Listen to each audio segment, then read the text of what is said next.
下一个。义父为大明流过血，为陛下打过刀，我等何罪之有？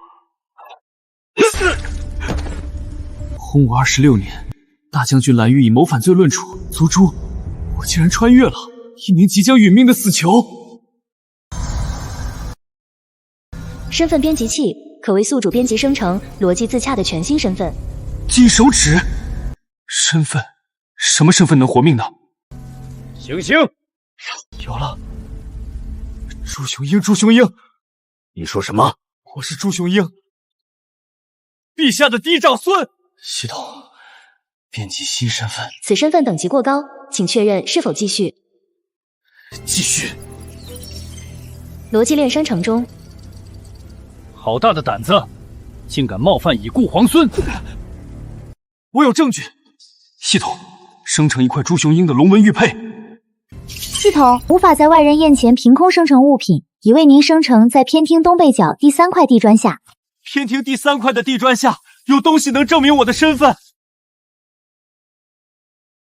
逻辑链生成完毕。洪武15年，你祖母马皇后察觉有人想要你的命，用一名夭折的孩子将你调包，你被秘密送出皇宫，交由京郊可靠农户抚养。你身上有一块天生的红色胎记，你的棺椁被处理成坠入地下暗河的假象。已在你后腰上生成朱雄鹰同款胎记，将人先押入诏狱。能活了。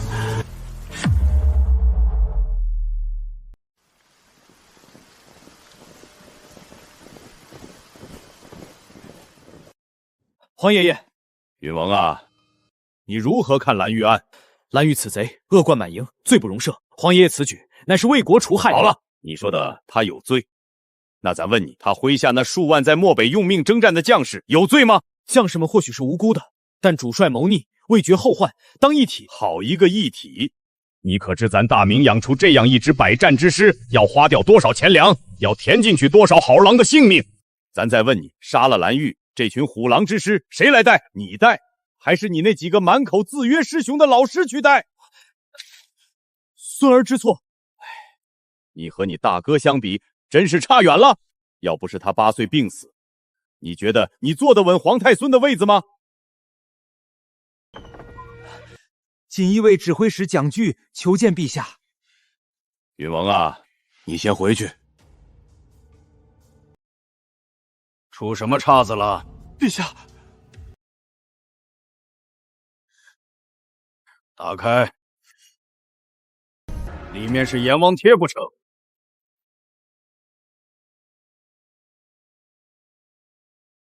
这东西哪儿来的？说！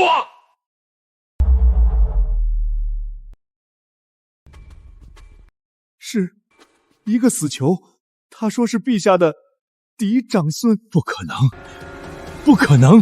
来人，备马，咱要亲自去孝陵开棺。大哥没死。什么？这怎么可能呢？莫非千真万确，皇爷爷现在带人去孝陵开棺了？命人将那死囚运出来，本宫要亲自见见，看看他到底是人是鬼。是。系统，朱元璋会派人来找我吗？检测到朱元璋正带人前往孝陵开棺查验，发现棺内无尸体后，应该会派人让你进宫。甚好，甚好。动手吧。这么快就能出去了？小兄弟，这么冷的天，哥哥们怕你冻着，特地来给你送碗酒热热身子。狱卒这么会关心人，多谢大哥，不用了。该吃吃，该喝喝，万一你明儿就上路了呢？眼下还是稳住局面吧，不能节外生枝。谢两位大哥。好酒，那是，这可是好东西。不对，这酒有问题，是谁要害我？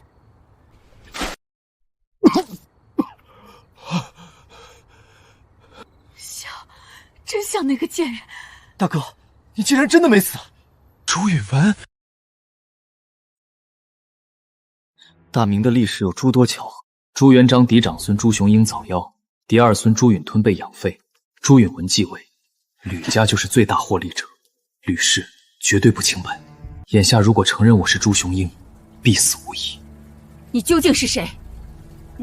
我叫石头，是个流浪的，我也不知道为什么被抓。他们说我是蓝玉的逆党，可我根本不认识蓝玉。不可能，我明明听到蒋环说你是皇爷爷的嫡长孙。在下从未说过。那为何蒋环会留你一命？不知道，难道真是个乌龙？将人看好。是。明日一早，就派人去召你外祖父进宫。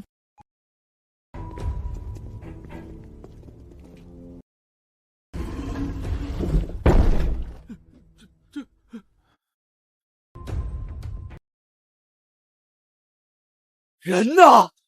我大孙的人呢？陛下，您看官邸，这下面是地下暗河。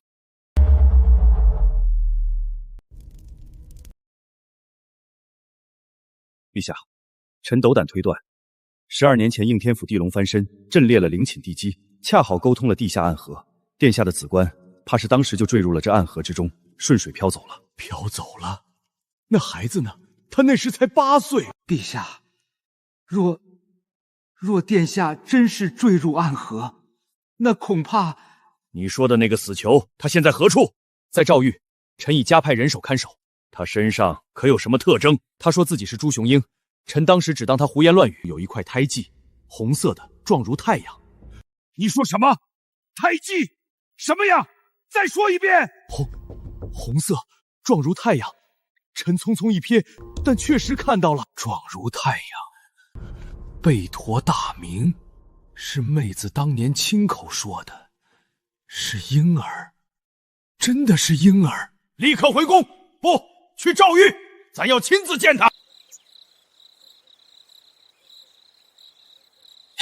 在朱元璋派人找到我前，我得先藏起来。什么？人不见了？臣罪该万死，臣已派人封锁全城，为证实那人身份，还命画师。咱要见的是活人，不是画像。像，太像了。小黄，臣在，找，把整座应天城给咱翻过来，都要找到活的，不准伤他一根头发。1日之内，咱要见到人。是。今日早朝作罢，咱要去狱里见见蓝玉。外祖父。到底发生了何事？全城封锁，陛下今日都罢朝了。不会吧？难道那人真是人？娘娘，娘娘不好了，那死囚跑了！一群废物！莫非他不会真的是？爹，那贱人的种还活着，12年了，他不仅没死，如今陛下还不惜掀翻整座城，也要把他找回来的地步。爹，哭有什么用？当年那碗药你敢端，今天这个结果你就得受着。爹，我们怎么办啊？宇文怎么办啊？我们吕家……我是怎么教你的？遇事要定。这个鬼魂想回来，也得他有命回来。发动影卫，把他给我找出来，不留活口。是。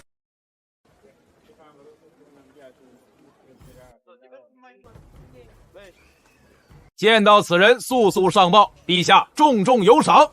注意，不得伤此人一根毫毛。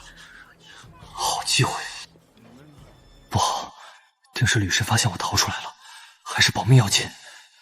跟上那人。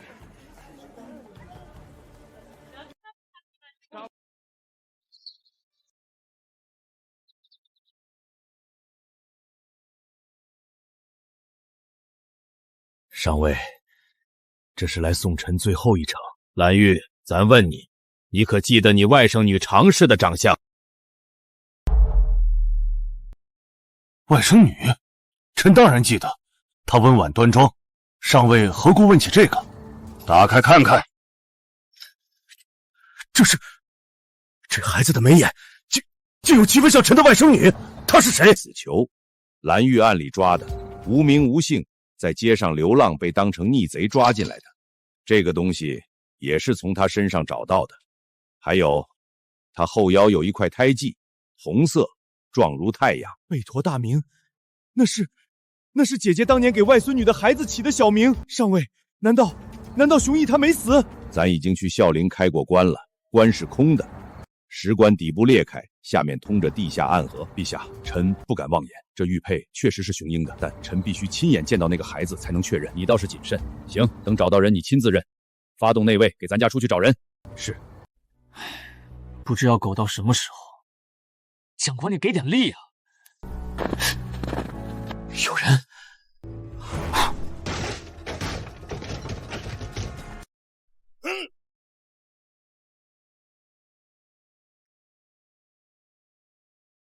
系统，您觉醒武力值吗？抱歉，本系统暂无此功能。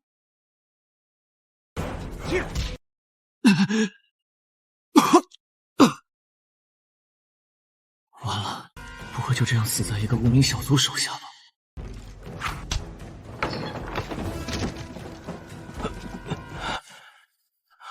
总算找到你了，陛下要见你。还好是你们。这话什么意思？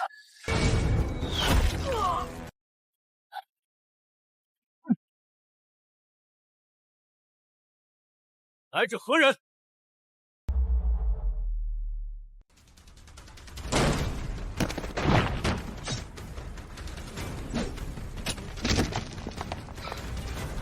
怎么会追得这么紧？将里面那人杀了！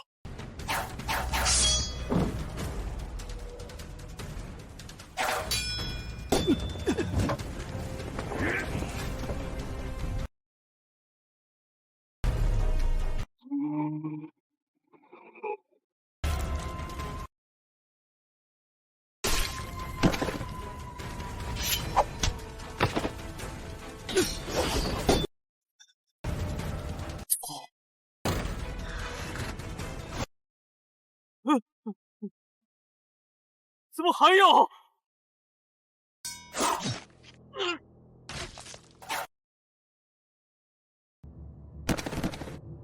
完了！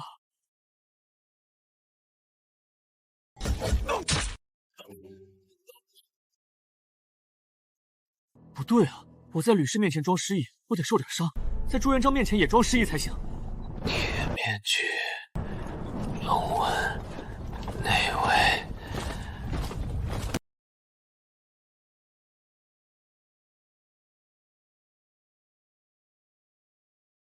锦衣卫指挥使蒋桓见过内卫统领。祖宗，你可不能有事啊！蒋指挥，你的人该好好查查了。属下明白。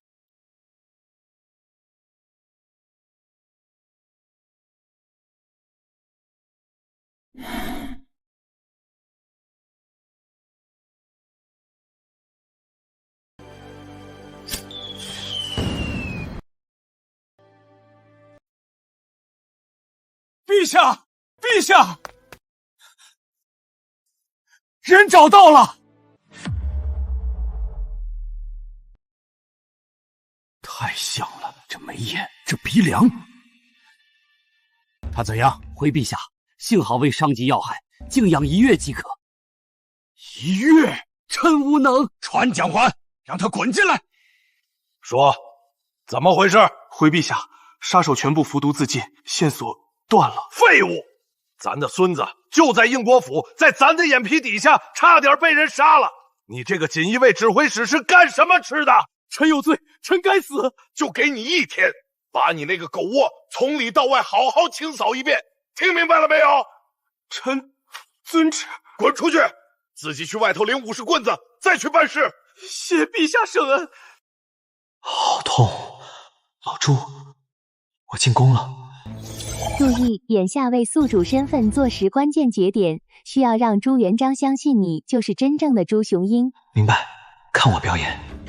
水，快拿水来！哼，慢点，慢点喝。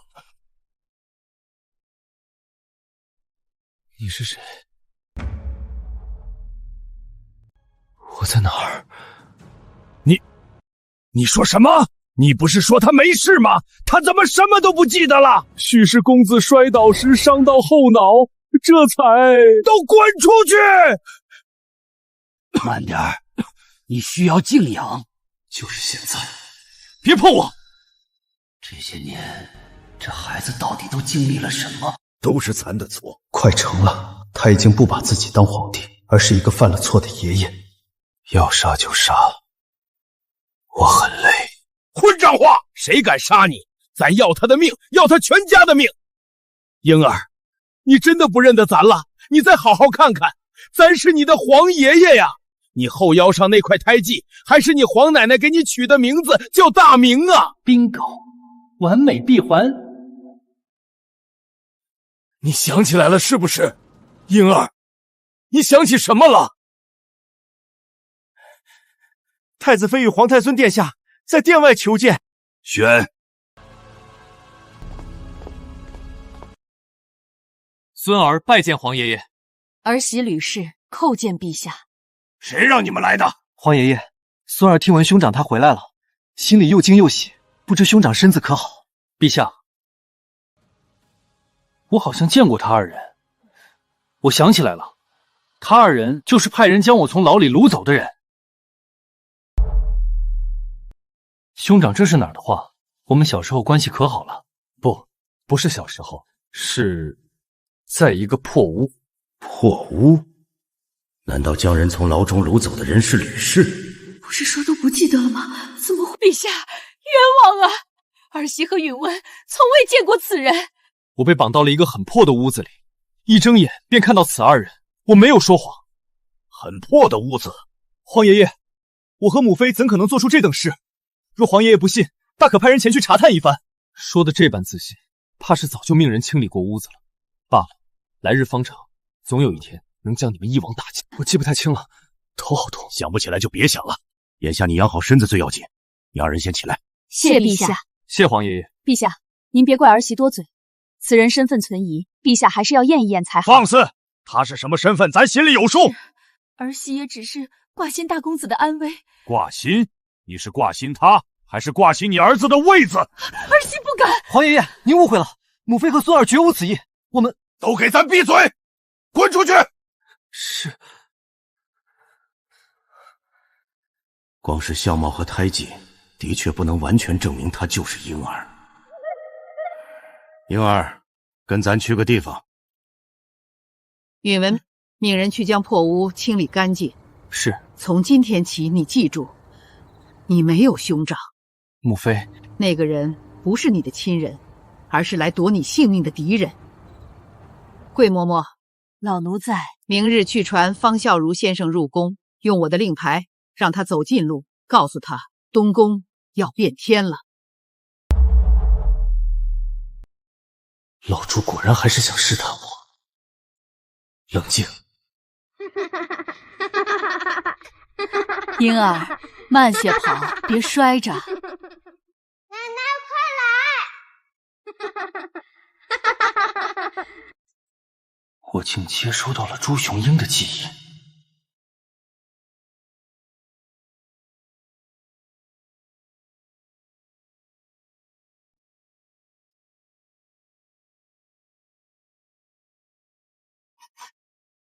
他记得，这是婴儿5岁那年咱教他刻的东西。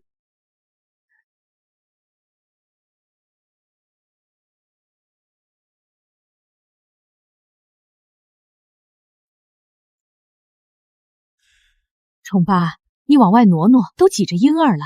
这臭小子非要睡里头，咱这么大块头会被你俩挤下床的。婴儿挨着墙睡踏实，你个大男人给我睡地上来。嘿，你这婆娘，讲不讲理？是你，真的是你。告诉咱，这些年到底怎么回事？孙儿只记得小时候的事模模糊糊，好像在一个大房子里，有奶奶，后来被人送出宫，交给一个农户爷爷抚养。他给孙儿取名石头。12岁那年，爷爷死了，孙儿就开始四处流浪，要饭，直到前些日子被当成蓝玉逆党抓进大牢。除了你了，那你是怎么想起自己叫雄鹰的？孙儿其实不记得，只是那天要砍头时，脑子里突然闪过一个名字，就喊了出来。后来进了这间屋子，才慢慢想起一些画面。和蓝玉说的对上了，他流浪多年，根本不认识蓝玉，是咱把他找回来的。走！去祭拜你奶奶，告诉她，咱老朱家的嫡长孙回来了。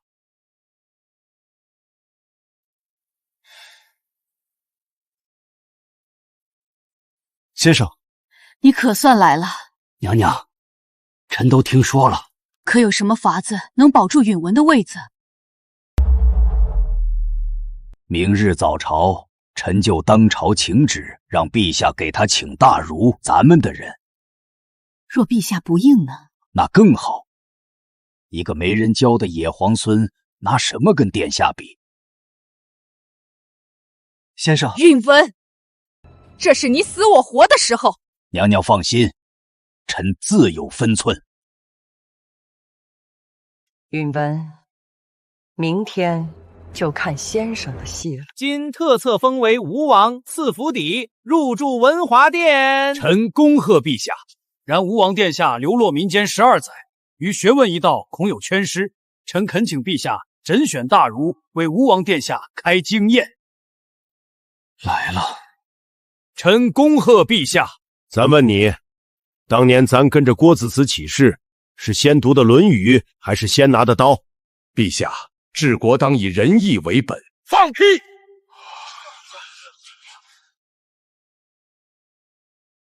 咱的孙子不用你们教，他要学什么，咱亲自来教。奉天承运皇帝诏曰：吴王朱雄英入住文华殿，皇太孙朱允文天性仁厚，即日起免其监国之权，安心读书，钦此。老朱这是给我站台了，陛下万万不可！退朝。怎么了，婴儿？心事重重的。皇爷爷，孙儿想问个人。谁？蓝玉。你问他做什么？孙儿查过卷宗了，蓝玉案牵连几万人，他是主犯，也是孙儿的舅爷。孙儿在想，这个人，皇爷爷到底是真想杀，还是不得不杀？哼，好大大的胆子！刚回来几天就敢问这个？孙儿是皇爷爷的孙子，不是外人。问错了，皇爷爷骂2句就是。但如果不问，万一错过什么，孙儿担不起。错过什么？蓝玉在军中威望极高，杀他，军心会怎样？不杀，朝堂会怎样？孙儿不懂朝政，但孙儿知道，这个人是死是活，对皇爷爷、对大明、对孙儿都是大事。行啊，有点意思。那你觉得该杀还是不该杀？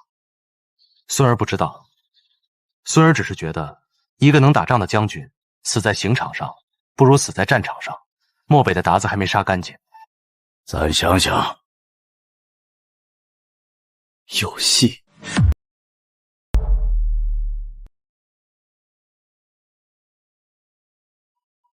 陛下，吴王殿下那边传旨，把蓝玉从诏狱提出来，送去文华殿。是。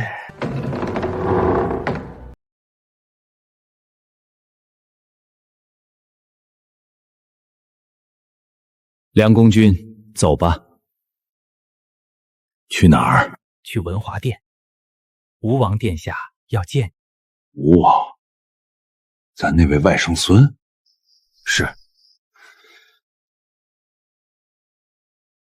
那小子真开口了，还是陛下在钓鱼？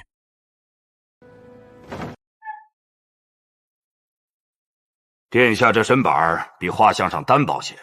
舅老爷倒是比传说中精神。陈蓝玉，谢殿下活命之恩。舅老爷别跪了，坐。殿下开了这个口，往后朝堂上那些人可都盯着你了。我知道。臣这条命是殿下保的，按理说该给殿下当牛做马，但臣得先问一句，殿下保我是想让我干什么？这老狐狸果然不傻。那下面有煤，我需要人守着。臣的兵，舅爷爷的人，我放心。殿下是想让臣当您的刀？舅老爷想多了，我只是觉得一把能砍鞑子的刀，砍在自己人身上太可惜。行，殿下这话臣爱听。老狐狸信了7分，还有3分在观望，够了。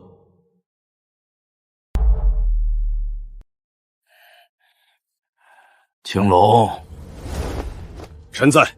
这2日查得如何？回陛下，臣在东宫破屋窗外发现脚印，尺寸与吴王殿下相符。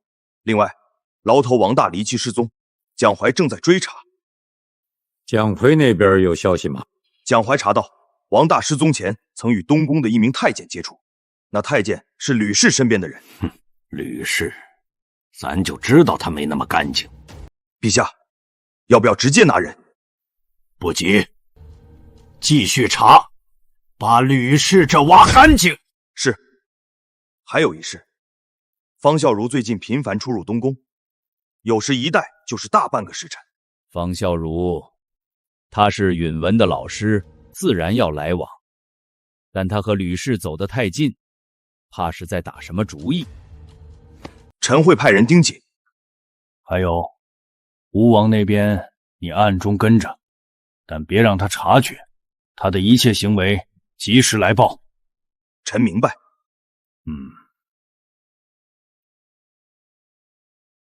你刚回来就敢跟咱要蓝玉，咱倒要看看你接下来怎么走。陛下是老糊涂了，他被那野种给骗了，一点看不到我们允文这么多年的辛苦和孝顺。娘娘，正因如此，才不能自乱阵脚。您是东宫主母，未来的国母，越是这个时候，越要稳住。怎么稳？允文现在都不得干预政事了，我难道要眼睁睁看着那个野种夺走本该属于允文的一切吗？娘娘莫急，吴王虽然占了先机，但他刚回来，根基不稳，咱们得换个法子。什么法子？吴王有个弟弟朱允屯，那可是他唯一的亲兄弟，只要咱们把朱允屯拿捏在手里，你是说让吴王分心，分心就会出错，出错就是咱们的机会。允吞呢？这个时辰他该来请安了。回娘娘，二殿下许是在书房温书，忘了时辰，老奴这就去。不必，本宫亲自去看看。舅老爷，殿下，有件事你得知道。什么事？吕氏那边在打允腾的主意。你怎么知道的？臣在牢里关了几个月，外面的人以为臣聋了瞎了，但有些关系没那么容易断。吕氏动不了你，就会动你身边的人。允腾是你亲弟弟，又是东宫那块最好拿捏的软柿子。你是说他会拿允彤来要挟我？不是要挟，是要把你拖进泥潭。你一旦分心去护弟弟，就是他们的机会。把我带到了，怎么做，殿下自己拿主意。舅爷爷，为什么告诉我这个？臣这条命是殿下保的，保命前总得还点利息。老狐狸不白欠人情。行，这人情我收了。二殿下，娘娘来看您啦。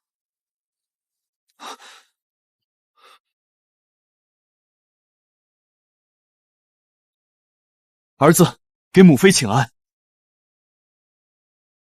抬起头来。哼，你大哥回来了，你是不是觉得这阴沟里的日子能看到光了？儿子，只知允文哥哥才是皇太孙，是国之储君。我看你心里巴不得你的好大哥赶紧立功，把你从这儿救出去吧。儿子没有。还敢狡辩！桂嬷嬷，叫人把炭火都撤了，让二殿下好好反省反省。是。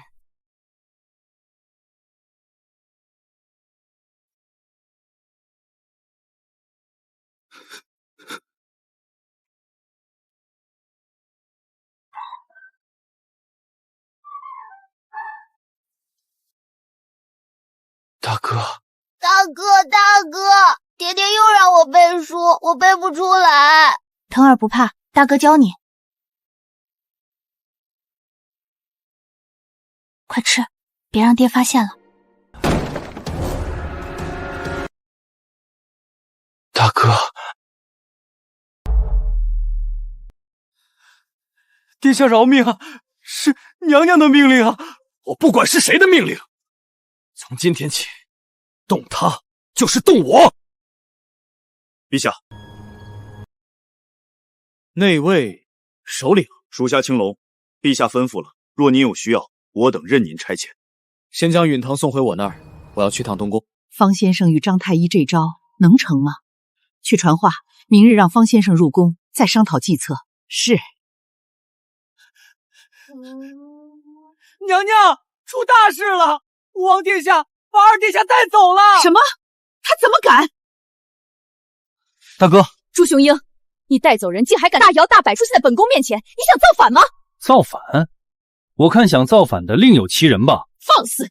本宫是你的母妃，你就是这么跟长辈说话的？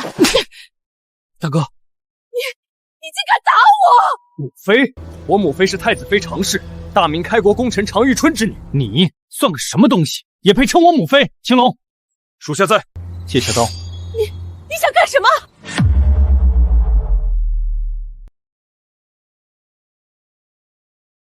是你撤了我弟弟的炭火。奴才是奉娘娘。你疯了！住手！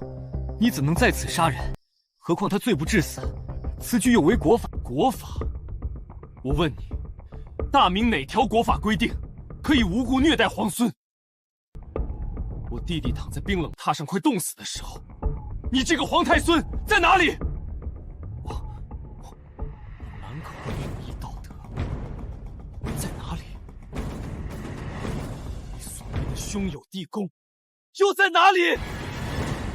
陛下驾到！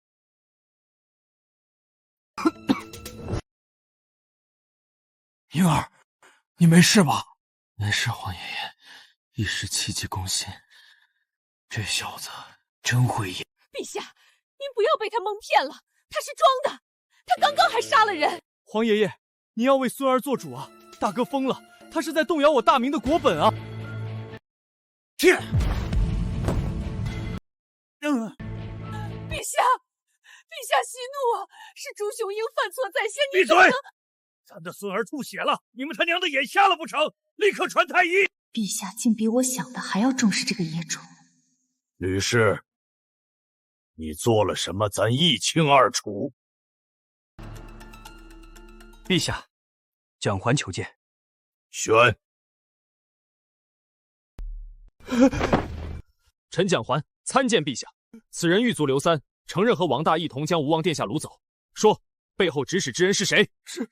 是太子妃。你个小卒，为何要害我？陛下，儿媳从未做过那种事。娘娘，你要为小的做主啊！你闭嘴！好得很，蒋涵，立刻将人拖下去处决。是。吕氏，你这个东宫主母当得很好。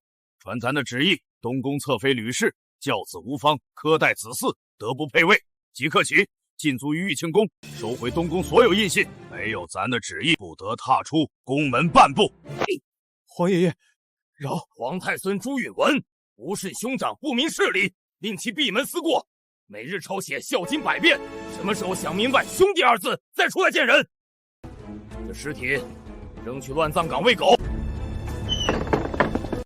婴儿，咱们走，带你回去看太医。陛下，臣来迟了。那就在这儿看。怎么了？陛下，吴王殿下的脉象，臣不敢妄言啊。说，是油尽灯枯之象。这事儿我怎么不知道呢？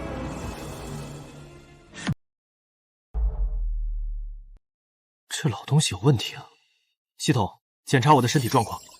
正在扫描宿主身体。你说什么？婴儿不是装的。吴王殿下流落民间多年，风餐露宿，寒气入体，早已伤了根本，实在是……咱的大孙才刚回来，你就敢给他判死刑？陛下饶命啊！可这脉象骗不了人，吴王殿下是早夭之相。宿主生命体征平稳。才刚回来不到2天，就有人盼着我死。系统，读取张仲林身份。正在读取。他因用任判守旧派江南士族旁支，投机者绝命毒师。文官集团的人想用这手断我生路。张院长，你方才说我油尽灯枯，臣据实诊断。据实？那我问你，你昨夜从方孝孺府上出来，他跟你说了什么？臣没去方大人府上。哦，那是我记错了。殿下，臣冤枉，臣真的只是来诊脉的。诊脉？那你药箱里那张字条是诊脉用的？青龙，念：长孙若归，断其生路。好一个断其生路！陛下，臣不知啊，这字条不是臣的，不是你的，那你捂药箱做什么？皇爷爷，看来有人不想让孙儿活。是方孝孺，昨日他召臣去他府上，把这字条塞给臣。他说大明不需要一个像陛下一样暴虐的储君，只有太孙殿下才是文臣的希望，才是正统。臣有罪，但臣是受人胁迫的，求陛下饶命。方先生怎么可能不跟我商量就？不跟你商量。吕氏，你跟方孝孺商量什么？臣妾失言。臣妾的意思是，方先生是允文的老师，他若做这等事，总该知会臣妾一声。臣妾这真的不知情啊！好一个不知情！青龙，臣在。去传方孝孺。是。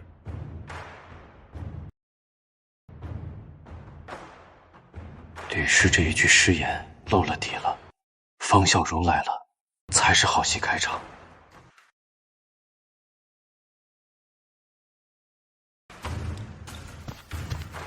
臣方孝孺参见陛下。认得吗？认得，但此字条非臣所写。就是你，昨日在你府上，你亲手交给我的。你说只要吴王殿下死了，太孙殿下的位子就稳了。张太医，你我素无往来，我为何要召你过府？又为何要害吴王殿下？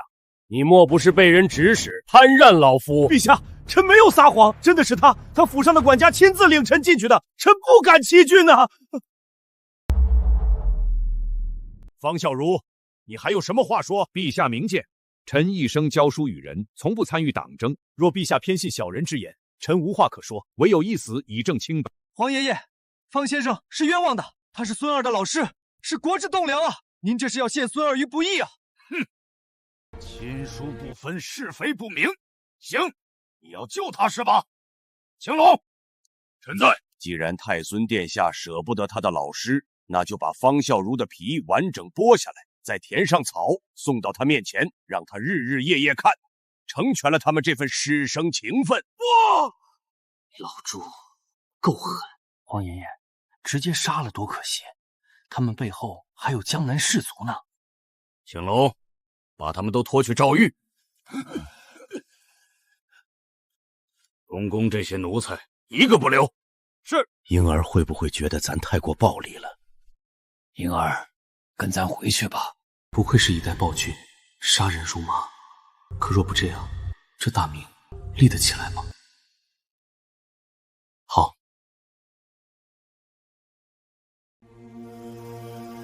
皇爷爷，允村区天性胆小，心思纯良，就让他住我这儿吧。也好，能有人陪着你。婴儿，你会不会觉得爷爷太过暴力了？爷爷，孙儿在民间讨饭那几年，哪怕是灾年，到了腊月23，村里的屠户也要杀年猪，那猪叫得可惨，许多小孩都被吓哭了。可孙儿没哭，还在旁边帮着递刀子，因为孙儿知道，屠户不是坏人，他只是为了让家里老人孩子都吃上一口肉，让大伙过个好年。屋子里都是要把孙儿吃的骨头渣子都不剩的野狗，爷爷帮孙儿把他们宰了，孙儿感谢还来不及。怎么会觉得爷爷暴力呢？对，咱就是在杀猪。那帮狗东西吃着咱大明的饭，还要砸咱大孙的锅，他们连猪都不如。好孩子，好孩子。说到老朱心坎里了，这下我看还有谁能理解我们。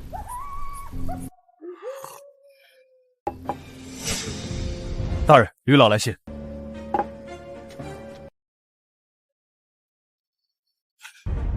陛下莫不是疯了？方老竟死得如此惨！吕老交代，那个朱雄鹰比陛下还狠，若不除，必成大患。真是条来路不明的毒蛇。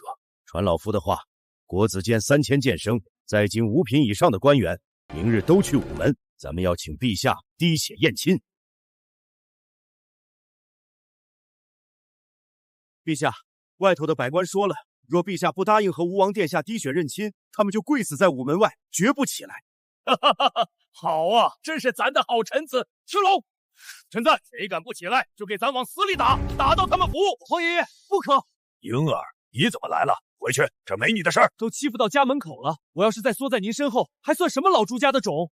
爷爷，跪在那儿的不光是6部9卿，还有国子监3000剑生，那是全天下的读书种子。陛下难道要把全天下读书人都杀死吗？陛下，臣等是一片赤胆忠心啊！皇室血脉不容混淆。若此子真是皇长孙，滴血认亲，又有何惧？若此子是奸人假冒，陛下今日之仁慈，便是对列祖列宗的残忍。臣任亨泰愿以死谏言，请陛下明察。任尚书是吧？你说你是为了大明江山，才带着几千号人在这逼宫？殿下言重了，臣等并非逼宫，而是为了正本清源。殿下既然自称是皇长孙，那就该坦坦荡荡接受检验，否则难以服众。服众？你们算个什么东西？我朱雄鹰是不是朱家的主，需要服你们的众？殿下慎言，天下人的眼睛是雪亮的。殿下若是我不心虚。你们不是要讲规矩吗？好，既然你们用文人的规矩来压我爷爷，那我就用武人的规矩来跟你们好好讲讲道理。哪个不怕死的说咱婴儿是假的？给老子站出来！老子把你脑壳拧下来当夜壶踢！这疯子竟然真出来了！任大人别怕，这验明真身的人我给你找来了，你看看这一位的道理能不能服你们的众？蓝玉，你一个戴罪之身的死囚，竟然如此放肆！你也配跟老子谈规矩？老子当年跟着上尉在死人堆里打滚的时候，你任亨泰还在哪个耗子洞里啃书呢？你想干什么？君前事宜有辱斯文，陛下，此贼疯了！青龙，臣在。刚才风大，是不是有沙子迷了眼？回陛下，确实风大，臣什么都没看见。不论如何，皇室血脉不容混淆，只有滴血认亲。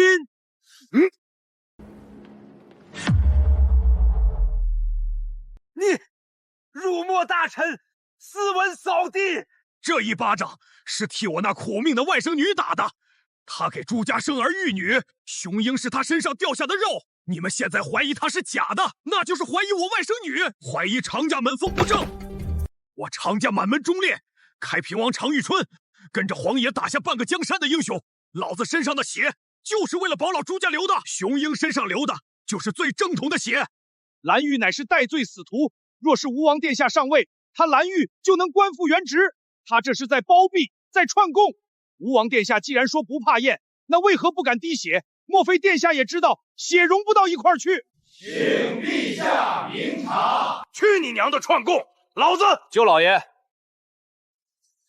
你说滴血认亲是怕我是假的，如果我是假的，我为什么要选在这个时候出现？蓝玉案发满城风雨，我冒出来说自己是皇长孙，是嫌死的不够快吗？这或许是逆贼阴谋。阴谋？那我问你，蓝玉是我舅老爷，我如果是假的，他为什么护着我？因为他在牢里见过我的画像，就知道我是谁。舅老爷，你告诉他们，你第一眼看到我认出来了吗？这小子在给我递话，那眉眼，那鼻梁，跟我外甥女一个模子刻出来的。你空口无凭！空口无凭？那老子问你，洪武9年6月，老子进宫看外甥女，正赶上嬷嬷给这孩子洗澡，她后腰上有块胎记，红色，状如太阳。这事儿起居注上写着呢。任大人，你是觉得起居注也是假的？任亨泰，那咱的起居注也是假的吗？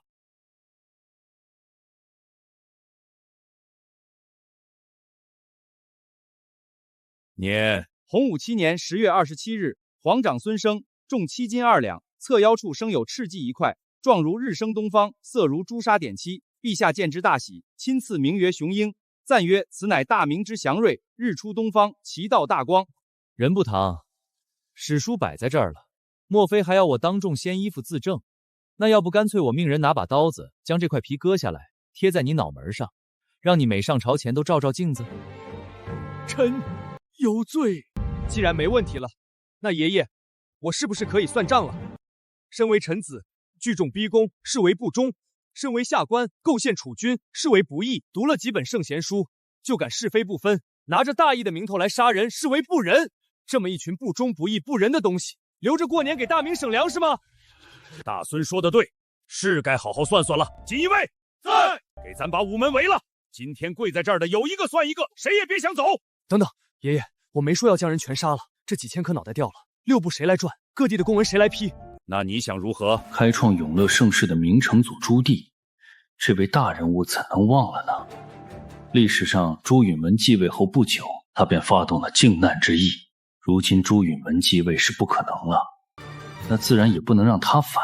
孙儿听说燕王叔在北平那边一直抱怨人手不够，漠北风沙大，边墙年久失修。爷爷，修长城可是个体力活，这几千号人搬搬砖头和点泥巴，总还是够用的吧？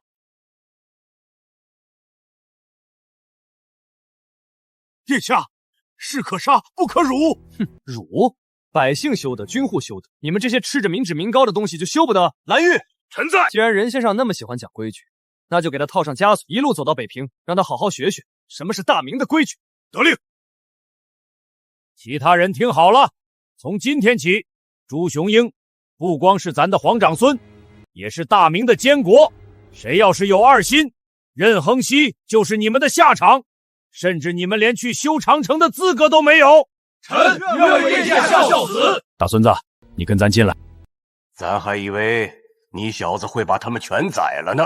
全杀了，血溅在金水桥上，洗起来麻烦。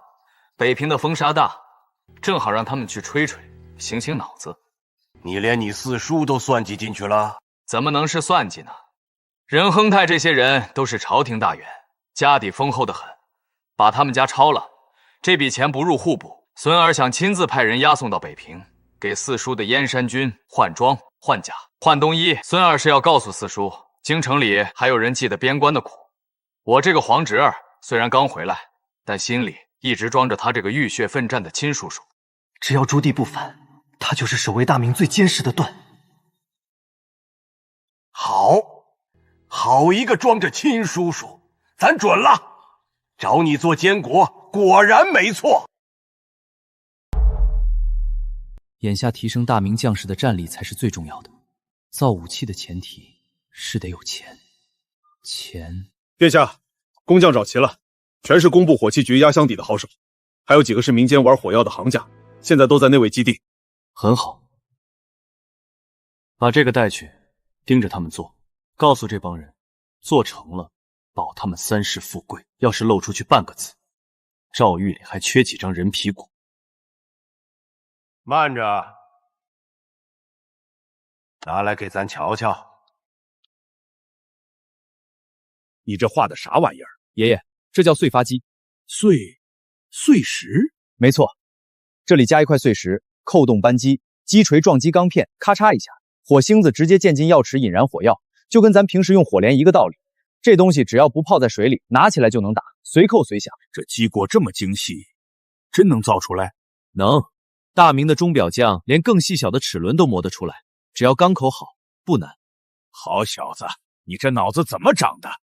工部那帮吃干饭的怎么就想不出来？工部那帮人讲究的是仁义，杀人的手艺还得咱们老朱家自己来，不是？说得对。但是啊，做这东西得有大把银子才行。你也知道，户部那穷酸样，国库里都能跑耗子了。我有对策。江淮盐帮一个个钻空子，富得流油，这笔钱不找他们出，找谁出？你小子够聪明，咱喜欢。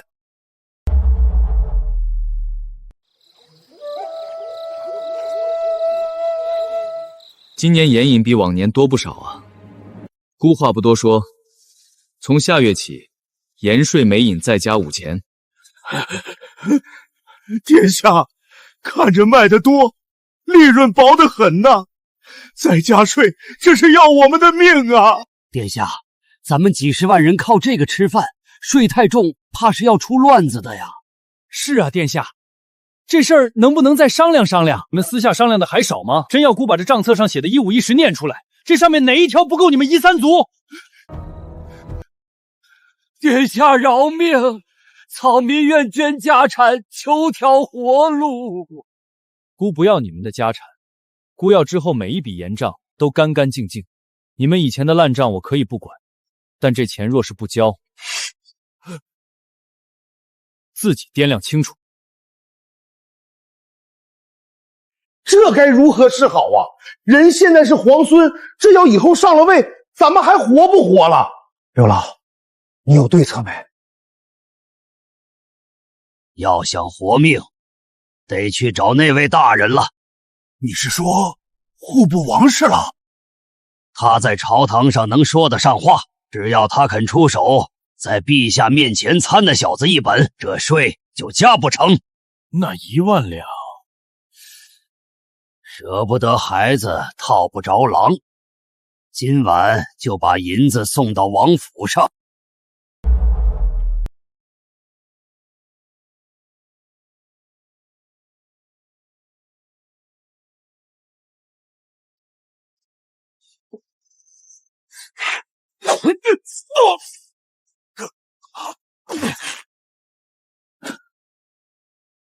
没令牌，没标记，谁的人？死士要毒自尽，查不出来路。盐帮没这个胆子，但能派死士的只有朝里的人。殿下的意思是，查王纯的账，他最近收了谁的钱？这么晚了，那边出事了，有人潜入文华殿行刺，刺客已死，殿下无恙。谁的人？死士，查不出来路。殿下让臣去查户部侍郎王纯的账。他怀疑王纯？殿下说盐帮没这个胆子，能派死士的只有朝里的人。王纯最近和谁走得近？江淮盐帮的人。3天前，有人送了1万两银子进王府。盐帮被加了税，转头就送钱给王纯，然后咱大孙就遇刺了。陛下的意思是去查，把王纯的底翻出来，但是别告诉大孙是咱让你查的，让他自己查。是。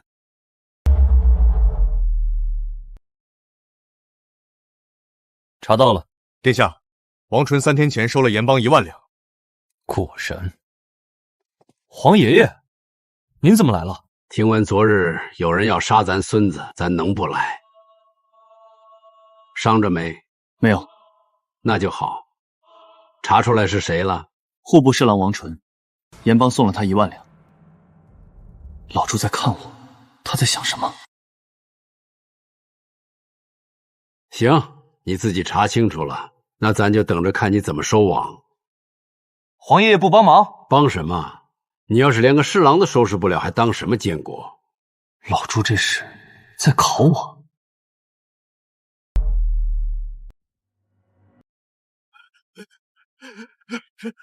臣冤枉啊！臣什么都没做。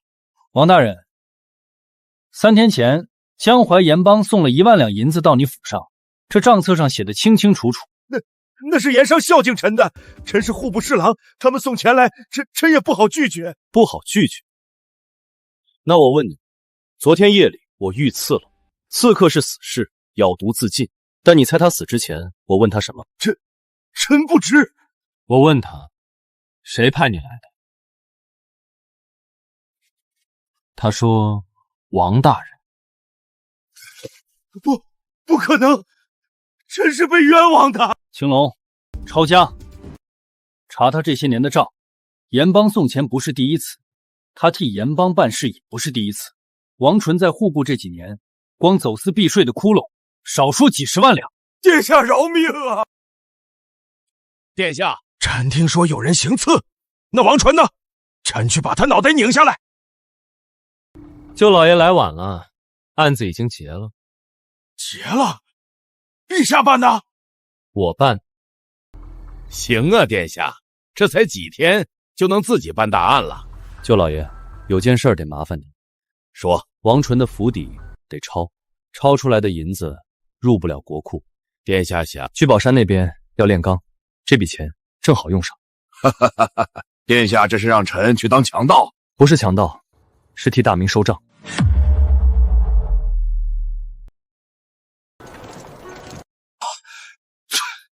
大孙，把石头烧成灰再兑水，那不就是一滩烂泥吗？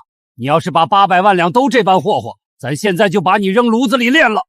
别急啊，爷爷，这是昨晚孙儿让人烧的第一炉，晾了一宿。您试试。你这是让咱切豆腐？咱这一刀下去还得收着点劲儿，不然把你这宝贝疙瘩震成粉，到时候你可要哭了。啊！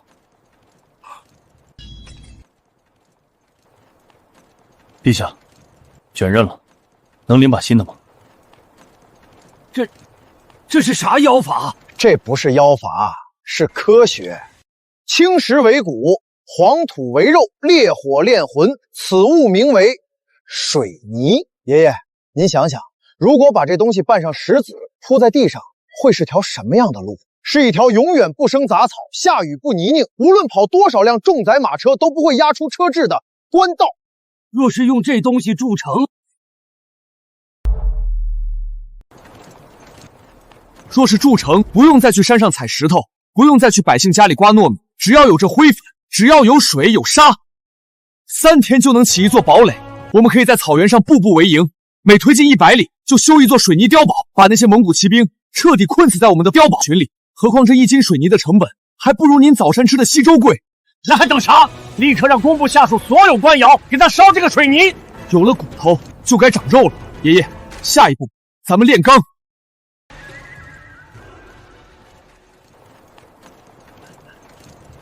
殿下，草民斗胆询问，殿下要把咱们这些手艺人留在这儿烧石头？怎么，委屈你了？不敢，只是这炼铁自古以来讲究炭火纯青，得用上好的松木烧成白炭，那火才干净。这黑石头是给穷的烧不起柴的百姓过冬用的，烟大，毒气重，所以我才建了这一排土窑洗煤啊。把煤洗了就能变白炭。第一炉焦炭是不是该出了？是，时辰到了，开窑。这是刚才的黑煤球变的，这叫焦，去除了硫磺，脱掉了杂质，火力比木炭猛3倍，才能将这高炉烧起来。都别愣着了，所有人听令，上料，点火。今晚姑要看到铁水。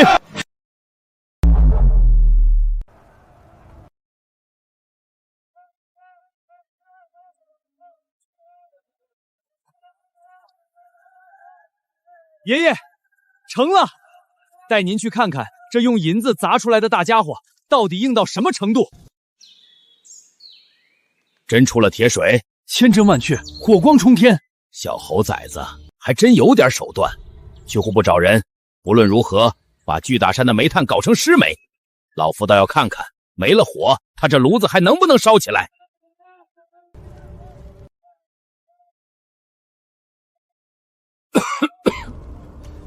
新送来的炭料呢？再不加温，炉膛里的铁水就要凝住了。温度上不去，风箱拉满也没用。不能停，给我往死里拉！这就是你们送来的煤，石头能烧火，湿煤能炼钢。这炉子要是废了，吴王殿下的心血就全完了。你们担得起责任吗？刘三金，别拿殿下压我们，本官是为了警醒你们。有这好的干煤，不如发给百姓取暖。炉火灭了，那是老天有眼，看不惯你们这等铺张浪费的行径。说得好，说得好。谁敢打？殿下，臣青龙，周大人说的对，咱们要煤不能跟百姓抢，得找那些不缺煤的人。传姑的令，锦衣卫全体出动，封锁秦淮河两岸所有青楼画坊酒肆，把他们库房里所有的木炭煤块全部给姑拉过来。是。还有，凡是今晚家里点灯超过5盏，烧地龙的官员府邸一律破门。是。只要是能烧的东西都给姑搬走。殿下，你这是强盗行径，那是私产，你这样做会激起民愤的。民愤？你看清楚了，这炉子要是灭了，我不仅要抢煤，还要拆房子，就从你家开始拆。紫檀的桌子，黄花梨的椅子，你们这帮蛀虫买的好家具，想必也是极难烧的。若是烧完了炉温还不够，我就把你还有你背后那群指手画脚的老东西一个个都扔进炉子里。毕竟人油也挺耐烧的。都愣着干什么？谁敢阻拦，杀无赦！吾今晚就要用这南京城的脂粉器炼出大明最硬的钢。陛下驾到！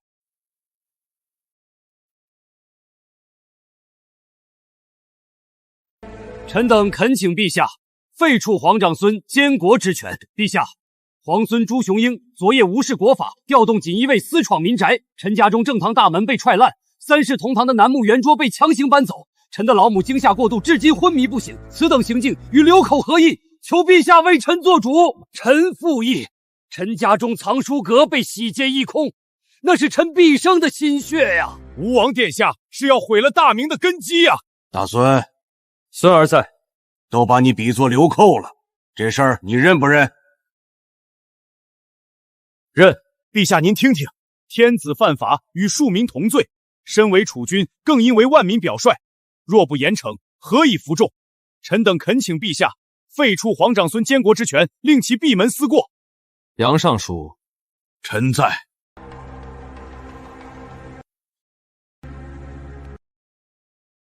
昨儿户部给聚宝山送了一批煤，说是杨大人特批来解孤的燃眉之急。那你给孤演示演示，这东西怎么点火？殿下，是下面人办事不力，这就回去严查。等你那一套公文流程走完，聚宝山的高炉早就凉透了。几万斤铁水凝在炉子里，你赔得起吗？是臣的疏忽。几万斤煤，全是这种石头，还有从水里捞出来的湿煤渣。你说这是疏忽？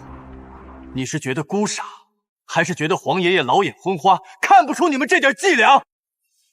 殿下，户部失职，自有吏部依例问责，但这与殿下昨夜纵兵行凶是两码事。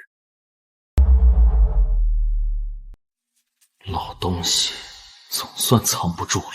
殿下心急炼钢是为国事，心是好的，但若是因为物资紧缺，便随意闯入大臣家中劫掠，那置朝廷法度于何处？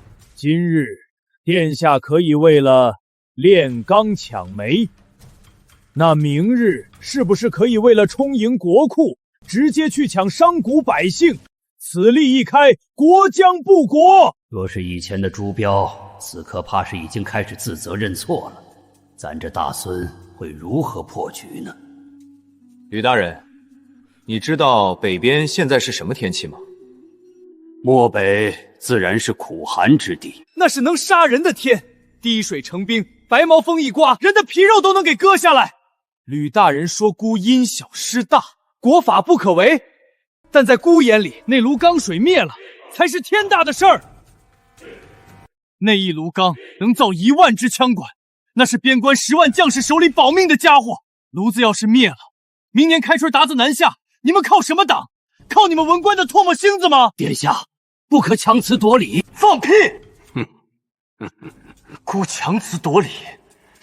你刚才说孤抢了你的楠木桌子，那你知不知道，昨晚上聚宝山的工匠为了守住炉温，把自己的棉衣都扔进了火里，而你们却在家里烧着炭，喝着热茶，商量怎么给孤下绊子，怎么断了聚宝山的煤。你们这帮蛀虫，宁可看着前线弟兄被冻死，也不愿意给兵帐局多拨1斤好煤。这就是你们所谓的国法，这就是你们所谓的斯文。咱的大孙还真有咱当年的风范。都给孤听清楚了，在这个节骨眼上，谁敢挡着孤炼钢，谁就是通敌叛国。别说是烧你们几张桌子，就是把你们这帮蛀虫扔进炉子里，也是应该的。骂得好，真他娘的痛快！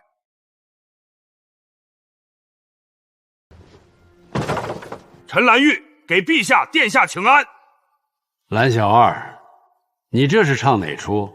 臣听说聚宝山的炉子要熄火，殿下急得没招。臣是个粗人，不知道啥程序法度，臣只知道一条：打鞑子得用钢，炼钢得用火。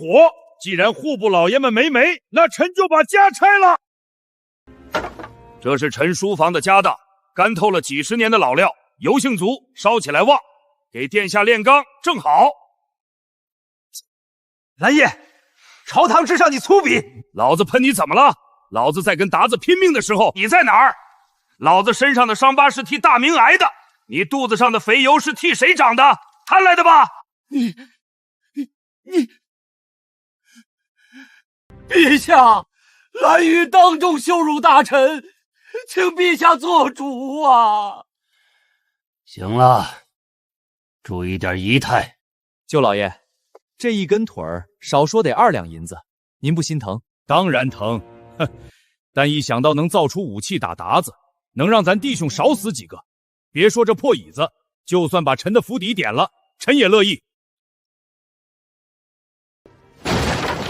都听见没有？咱的大将军为了前线能把家都拆了，你们呢？非常之时，行非常之事。昨晚要是炉子熄了，几十万斤铁废了，误了明年的北伐，咱把你们的脑袋都砍下来都赔不起。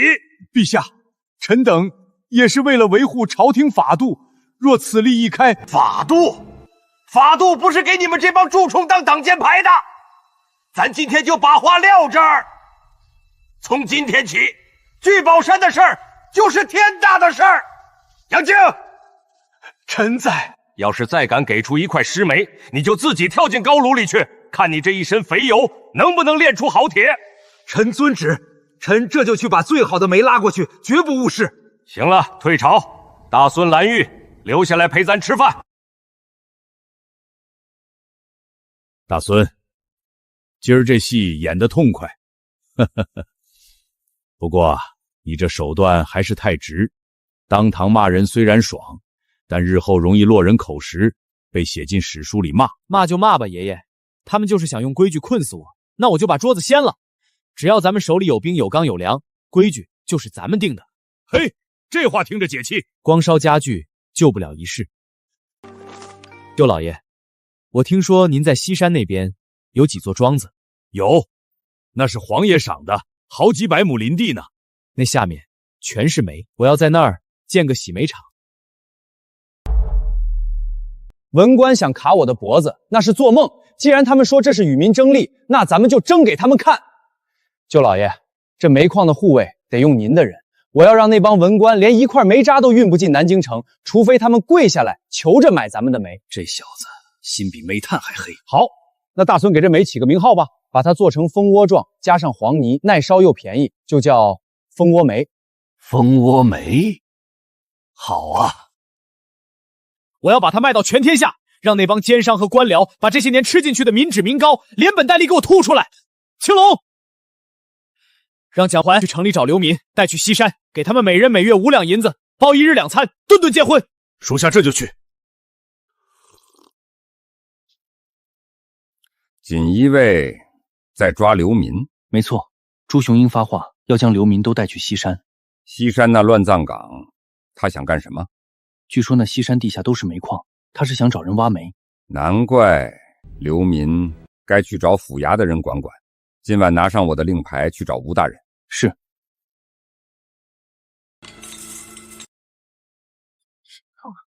都站好了，一人2个馒头1碗肉汤，排队，不准挤。叔，这不会是断头饭吧？今日就算是死，也要给俺娃儿带吃的回去。都吃饱了吧？听好了，带你们来这儿是奉吴王殿下令招工。招工？不是要把咱们活埋了？挖煤做煤饼，1个月5两银子。5两？真的假的？你过来，这钱叫安家费，只要签字画押，这1两银子立刻拿走，剩下的4两干满1个月后结清。真是钱，有钱了！大人，我能干活，只要不赶我走，我老马这命就是您的。你不是为我卖命，而是为吴王殿下。排好队，一个个来。殿下，您这手笔够大的，咱那几个庄子里的煤，真能把这钱赚回来？您打算定多少钱？1文钱。1文？现在的木炭都被文官炒到了30文一斤，1文，那不赔到姥姥家了？舅老爷，那是官账，煤在地下埋着，不要钱，黄泥遍地都是。南京城有100万人，普通人家买柴火一天至少要花10文，而咱们一个蜂窝煤能烧2个时辰，一天3个，也就是3文钱。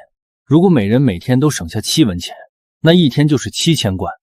我们只要占1成生意，1个月赚的钱就够养活这支矿工大军10年。这也太暴利了，简直是抢钱！这叫让利于民。只要全城的百姓都用上了咱们的蜂窝煤，那些囤木炭的文官奸商手里的货就只能烂在仓库里。我要让他们把吃进去的民脂民膏连本带利吐出来。5两银子1顿肉，殿下就把这帮绵羊变成了狼，您这手段比兵法狠。喝茶。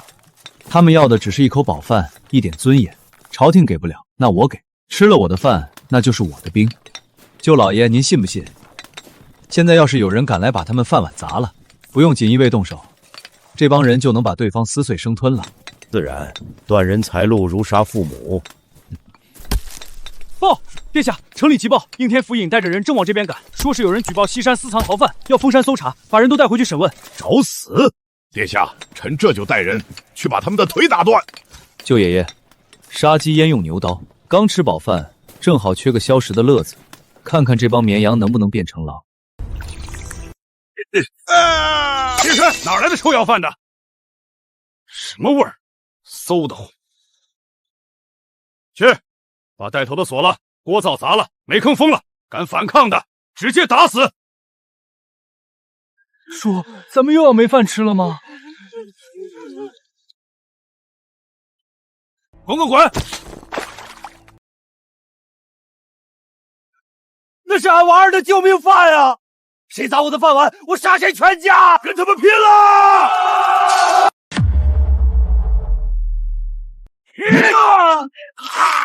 反了，造反了！快保护本官，把这群反贼杀光！关你娘个腿！放肆！我是朝廷3品，大家伙来啊，请这狗官吃煤！乖乖，这帮泥腿子抻起来，比老子的金兵还凶。这就叫民意。文官总觉得手里握着笔杆子，写2篇文章就能定生死，却忘了这世上最大的道理是肚子，把人逼得没饭吃，人就是瘦。差不多了，再打下去那家伙要咽气了。舅老爷，我去收个网。住手！都退后！哟，这不是吴府尹吗？您这是唱的哪一出？微服私访体察民情，怎么体察到泥坑里去了？殿下，这帮刁民殴打朝廷命官，这是谋逆呀！请殿下下令把他们统统杀光。吴大人，你这顶大帽子扣得真顺手。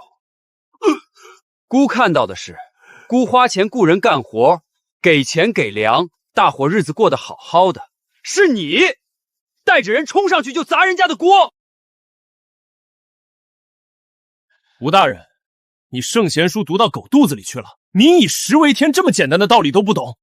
你捅了他们的天，他们为了活命推你2下，怎么就成谋逆了？殿下，这开矿山有违法度。这里没有法度，谁给饭吃谁就是爹，谁砸饭碗谁就是仇人。来人！在应天府尹无良人，不恤民情，擅闯皇家产业，把他给孤扔回府衙门口。顺便回去告诉那帮尚书大员，这笔账明日早朝，孤会好好跟他们算算。殿下千岁！殿下千岁！好小子，这哪是烧煤啊？这是要把大明的天给捅破啊！那些狗官的破规矩，怕是要被这把火给烧干净了。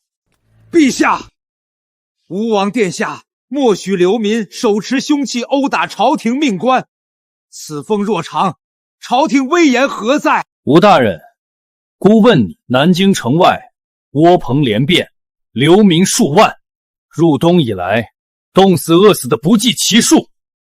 你身为应天府尹，都做了什么？施粥设棚都有定数，并非本官不作为，实在是流民太多。因为人多，死几个就无所谓；因为是流民，他们的命就不是命吗？诸位可知道西山的煤1文钱1斤？不可能，那是赔不赔是孤的事。孤只知道，有了这煤，这个冬天南京城就不会有冻死骨。而你呢，吴大人？这是锦衣卫连夜查的账，你小舅子手里握着城南最大的3家炭行，你前脚查封西山煤厂，他后脚就把炭价涨了5文钱，这就是你嘴里的王法。姑最后说一次，这煤姑挖定了，人姑也保定了，谁要是敢伸手阻拦，不管他是极品的大员，姑都会让他试试姑的刀利不利。杨靖，臣在。账目拿去核查，查实了，无良人就去西山给大孙挖煤吧。退朝！你这小子，别老想着动刀，老子还提得动刀，哪轮得到你手上染血？大人，这刀现在架我脖子上了，该如何是好啊？打蛇要打7寸。那些流民的家眷现在何处？大多还在城外的窝棚或者城南的破庙里。大名律律，无路引、无户籍者，不得在经书久居。趁你还在这位子上，清理流窜人口，是不是你分内之事？到时候这消息往西山一送，那帮流民是继续留着挖煤呢，还是跑回来救人呢？大人英明。哼，我倒要看看这绝户计，那猴崽子怎么接。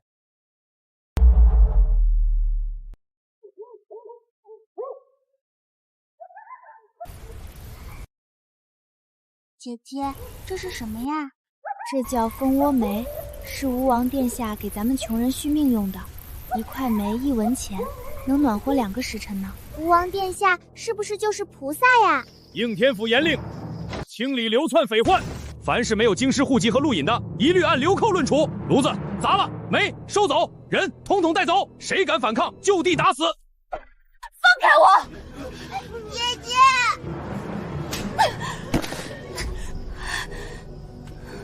赵管家，您受累，人都在这儿了，您长长眼。这不错，养2个月能接客。那几个年轻的丫头都单独装车。我爹在给吴王殿下干活，放开我，我要见殿下。见官，我就是官的朋友，放心吧，到时候你爹会哭着来给我磕头的。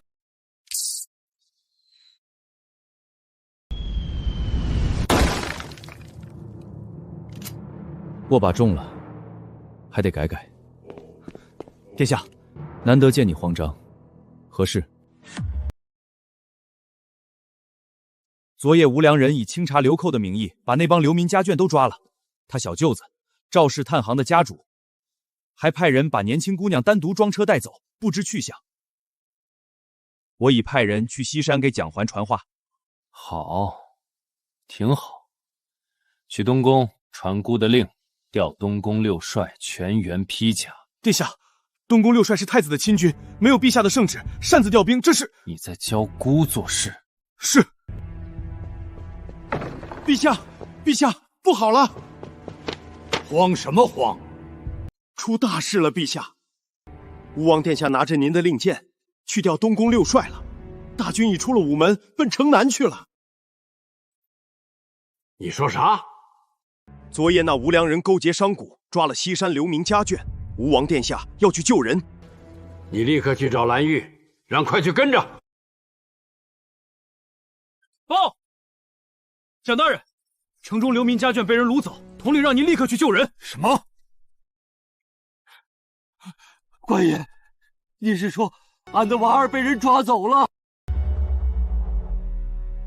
俺要回去救俺妹！都冷静！你们现在回去会被按上暴民造反的罪名。官爷，那是俺们的亲人啊，这是殿下发给大伙儿过冬的银子，现在要用银子的人没了，俺们就想问问，这世道还让不让人活了？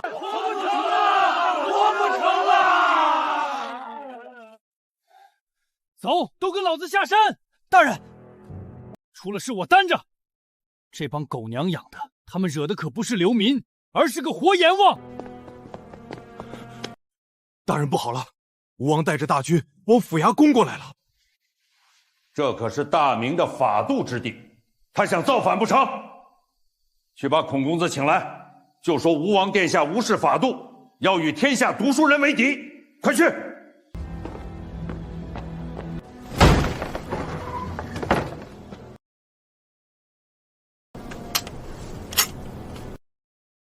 光天化日，殿下带兵围攻官署，是想造反不成？吴大人好大的官威啊！拆了几十座难民庙，大雪天儿把人逼上绝路，应天府尹是这么当的。殿下不知内情啊！那些流民局集脏乱不堪，那些妇孺是欠了探行的钱，欠债还钱，天经地义呀！本官何错之有？人在哪儿？以前你们是泥腿子，今儿起你们就是货，是货就得有个货样。今晚之前，谁学不会伺候男人，就把衣服扒光了扔外头雪地里喂狗。我要见殿下，我们都是良民。良民，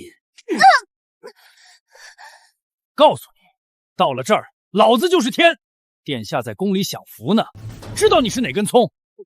把这匹烈马先给我熬了，拖后院去。放开我！放开姐姐！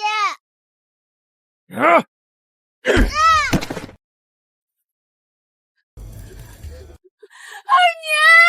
娘，找死！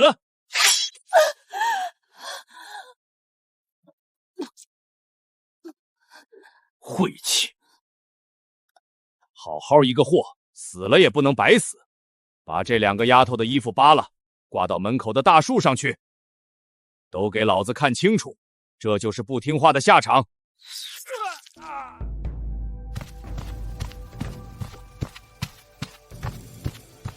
婉儿，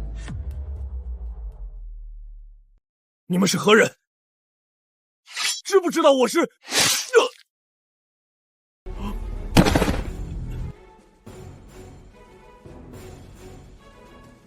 二娘，天冷，咋不穿鞋？没事儿，爹给暖暖。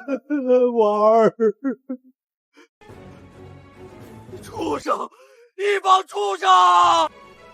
庄子的人，一个不留。什么人？我不知。姑最后问你一次，抓的人在哪儿？殿下这般做派，未免过了些。孔公子救我！殿下他杀人了！草民孔凡见过吴王殿下，圣人后代。正是，殿下不过是一群泥腿子的家眷，为了这些贱民坏了朝廷法度，值得吗？殿下要想想大明社稷。殿下若是敢，孔某的血能染殿下的手，也能染黑殿下的名。只要死在这个莽夫手里，我孔家就能站在道德巅峰，就能流芳百世。哪怕陛下来了，也得低头认错。大伙儿快来看啊！吴王殿下要对孔公子动粗啊！孔公子乃是文曲星下凡，见了陛下那都是能赐座的。吴王殿下这般指着他，就不怕我们天下士子去陛下面前告一状，让你当上暴君的名头吗？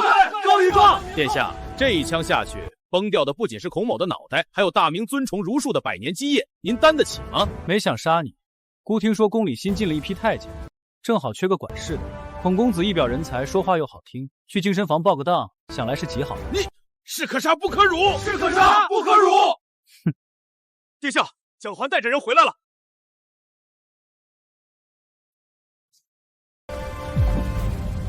反了，反了！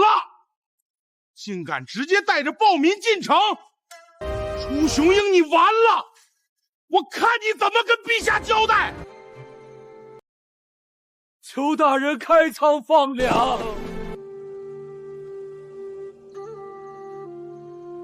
殿下，情况紧急，属下擅自将辽民带进城，请殿下。死了多少？32个。赵家将年轻姑娘都掳去了城外一废弃庄子。我赶到之时，赵家那畜生正要将老马的女娃扒光了挂到树上。这些都是从那畜生身上搜到的卖身契。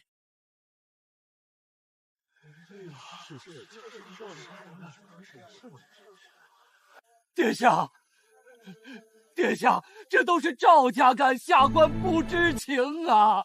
殿下，这些人既已入了奴籍，那就是主家的私产。私产？你管大明的百姓叫私产？既签契约，便无人权，这是规矩。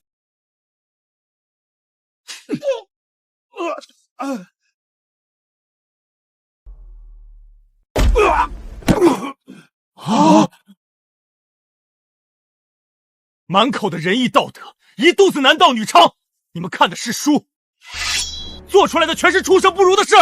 殿下，别杀我，我有钱，赵家有钱，我都给你。我的手，我的手啊！疯子，你废了朝廷命官，这是暴政，陛下会杀了你，全天下的读书人都会口诛笔伐。姑今天告诉你什么是规矩，我不仅要废了他赵家，姑会杀得鸡犬不留。至于你，以为顶个衍圣公府的名头，就能趴在百姓身上吸血吃肉，就能立着牌坊让万民跪拜？这32条人命，我要让你们孔家陪葬！你敢？那是圣人苗嗣，天下文脉。你敢动孔家，史书会把你写成千古暴君，万世唾骂。我们要见陛下，我们要见陛下，让陛下替我们做主。你们没这个资格。姑今天就让你们看看暴君是何模样！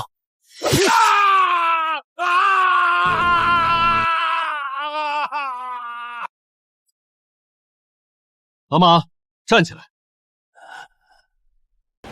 他们说这是规矩，他们说你娃儿是贱籍，死不足惜。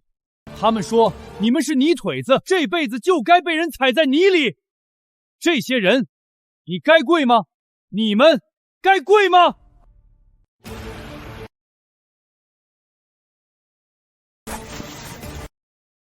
去，告诉这帮坐在衙门里的畜生，咱们老百姓的规矩到底是什么？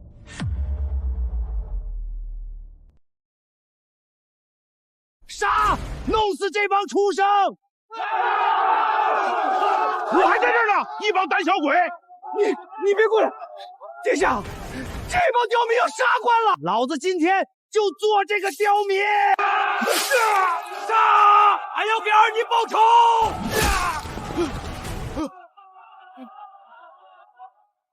朱雄英，你这是纵容暴民，你毁了大明法度！我是圣人之后，你敢？留活口！殿下，杀了他太便宜，这种人得让他活着，让他睁大狗眼看着姑是怎么把他们那套吃人的道理砸个稀巴烂。殿下，蓝将军带兵来了。蓝将军，殿下别去，那是蓝玉，杀人魔王，人是咱们杀的，一人做事一人当。没错，大不了跟他们拼了。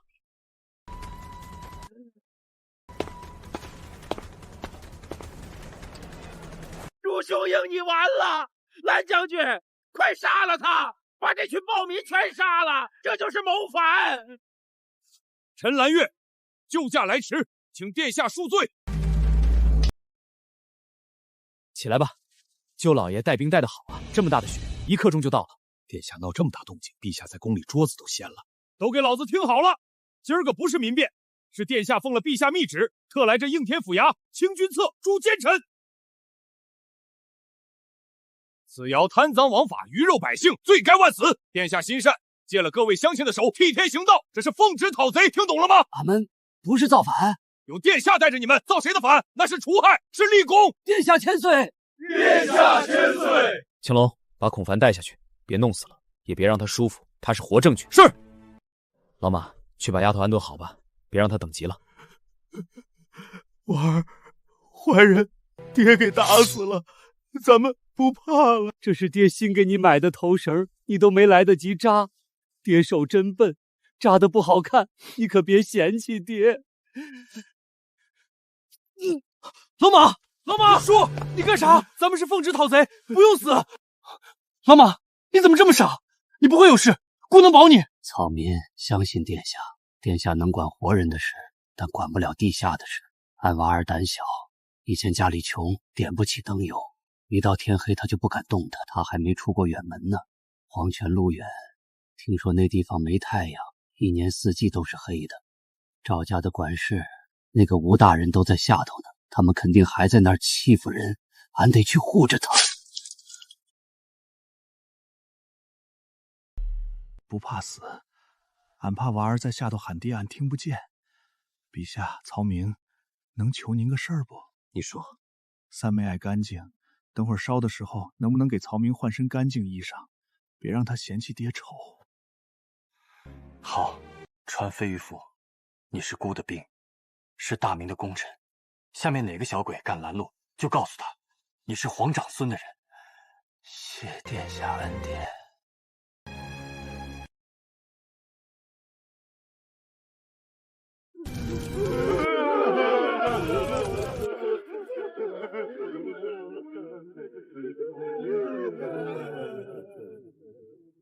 哭够了，就站起来。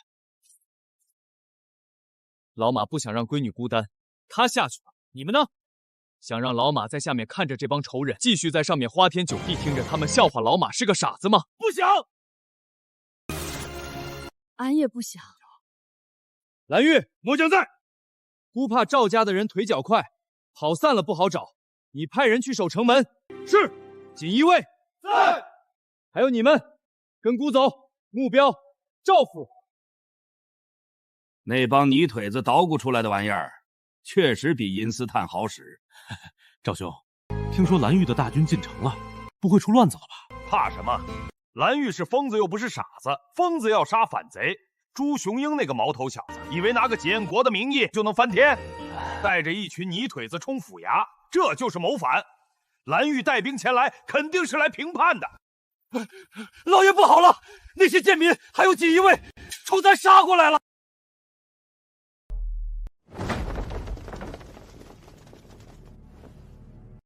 蒋大人好大的阵仗，这大雪天你不带着人在井下干活，跑我这儿来，所谓何事啊？来取你的狗命！放肆！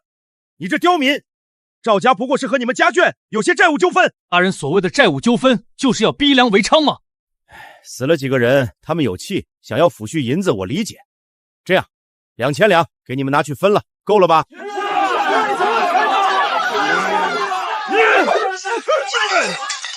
俺妹的命你赔不起！我可是吴大人的亲戚，你们这是造反！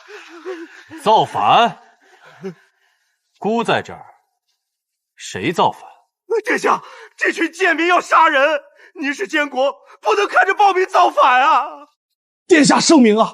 草民知罪，御下不严，惊扰了殿下。以后这南城的利润，草民愿献出3成，为殿下分忧。3成？5成？这是草民的极限了，上面还得给吴大人打点。赵德柱，你是不是以为姑今天带兵来是来跟你谈生意的？你是不是以为只要价码给的够高，死几个人都不算个事？这世道不就是这样吗？漫天要价，坐地还钱。你眼里的世道，就是拿着人血馒头当真凶，把人命当筹码。名单都在这儿了，念：赵家大房长子赵金宝，现年26，正在秦淮河畔喝花酒。殿下，赵家二房次子，现年18，正在城西斗鸡场押注，今晚输了3000两。殿下，就算我有罪，我孙子是无辜的。你派人抓走矿工家眷的时候，怎么没想过无辜？你要将良家妇女扒光了吊到树上去的时候，怎么没想过无辜？赵德柱，你听好了，从今儿起，大明的规矩变了，以前你们吃人的规矩改成杀了人的规矩，谁吃人，姑就杀谁。青龙，传令，册上的人，男的就地处罚，女的全部冲入教坊司，5岁以下的送去善堂改名换姓，与赵家再无瓜葛。我要让你赵家从根子上断了种。朱雄英，你太歹毒了，吴大人不会放过你的。哼，吴大人已经被你口中的贱民砍成肉泥了。赵家的人赏你们了，只有一条，司决后全扔去高炉添火。杀！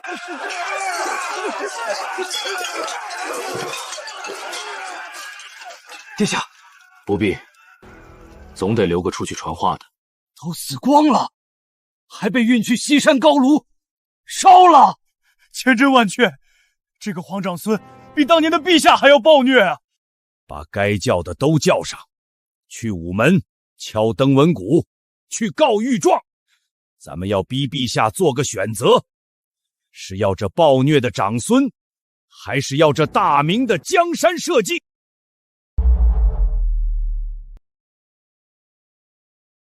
诸位同僚，今日之行，实为国本。暴孙无道，滥杀无辜，视国法如儿戏。我等读圣贤书，识君之路，岂能坐视不管？请愿废黜暴孙，维护国法。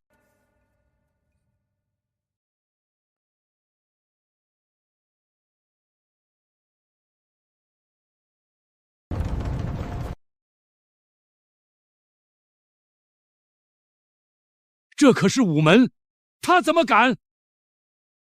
别停啊！刚才不是喊得很热闹吗？什么废黜暴孙，维护国法，接着喊啊！孤爱听。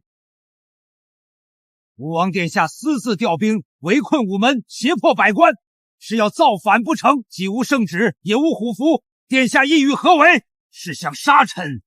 臣乃朝廷一品大员，今日就算血溅午门，也要参你一本。没错，乱臣贼子，我等读圣贤书，岂能向刀兵低头？速去乾清宫禀报陛下，一定要守住宫门，不能让这乱臣贼子踏入半步。姑就在这儿等着，看看是你们把这天喊破，还是姑把你们这光辉身份给扒下来。陛下，不好了！吴王殿下带着蓝玉和大军把午门给围起来了。朱雄英围午门了！你说什么？朱雄英围午门了？哈哈哈哈哈！云芬，你听见了吗？朱雄英他造反了。可是皇爷爷他……你皇爷爷最恨的是什么？最恨有人染指兵权，最恨有人威胁皇权。快去换身好衣裳，你的机会来了。陛下，百官都被圈在雪地里，吴王殿下是要反啊！反！哈哈哈哈哈哈！这才像话，这才是咱老朱家的种。那些个文官整日把规矩顶在脑门上，把祖宗家法挂在嘴边，实际肚子里全是男盗女娼。咱早就想拿刀把他们的肚子剖开，看看心是不是黑的。可惜呀，彪儿舍不得下手，朱允浑就是个怂包。只有雄鹰，只有这小子懂咱。什么是规矩？手里的刀就是规矩。要想坐稳这天下，就得敢把天捅个窟窿的胆子。立刻传我令，告诉城防营，把那几门红衣大炮给咱推出来，炮口压低，别打高了。轰！谁？轰！那帮读圣贤书的，谁敢再唧唧歪歪，冲撞军阵，直接给咱轰成渣！你指，既然咱大孙把戏台子搭好了，咱就帮他唱完这出大戏。殿下还要撑吗？宫门不开，陛下不见你，就算你手里有兵，敢攻打皇城吗？圣旨到！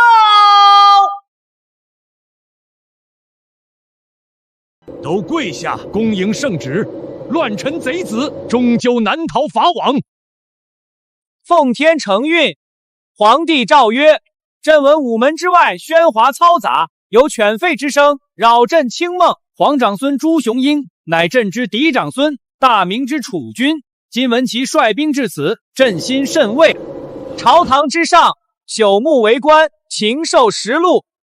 尔等平日满口仁义，实则男盗女娼。今雄鹰持镇剑履，代天巡狩，清扫庭学。凡有阻挠新政、结党营私、抗命不遵者，格杀勿论。钦此。公公，您念错了吧？陛下怎么可能下这种旨意？放肆！殿下，除了这道旨意，陛下还有样东西，让老奴务必亲手交给你。陛下说了，外头风大，这件衣裳厚实，给大孙披上，暖和。谢皇爷爷赏。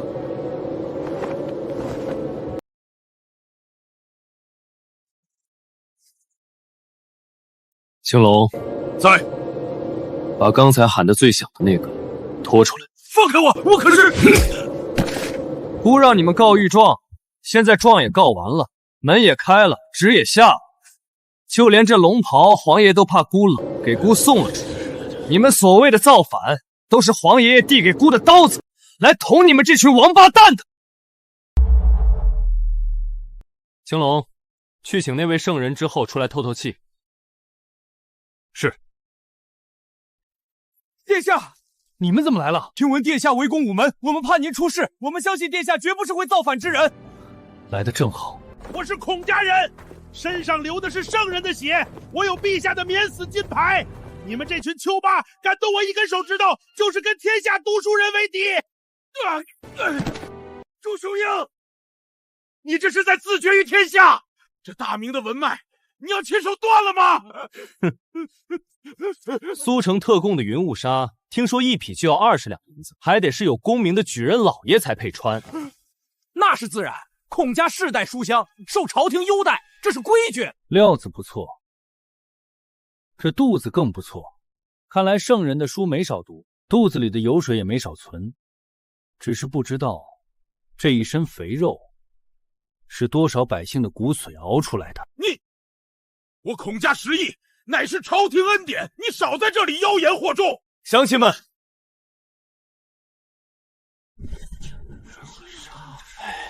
这群人平日把孔孟之道挂在嘴边，满口的仁义道德，吃着朝廷的禄民，穿着百姓织的丝绸，住着百姓盖的高楼，可有谁知道他们真正干了什么？他们在山东圈地，他们在江南透税，他们兼并土地，让你们无地可种，他们把你们当猪狗，想杀就杀，想抢就抢。哪怕灾荒年间，他们宁可让家里的粮食烂在仓里，也不肯施舍给你们1粒米。这个人姓孔，他说他是圣人的血脉，你们生来就是给他家种地的奴才，你们的命不值钱。但今天我朱雄英要替皇爷爷，替着大明立个新规矩，所有官员，不管你是1品大员还是圣人之后，不管你爹是谁，不管你祖宗是谁，都给我滚过来！面对着这些被你们视如草芥、敲骨吸髓的百姓，给姑跪下！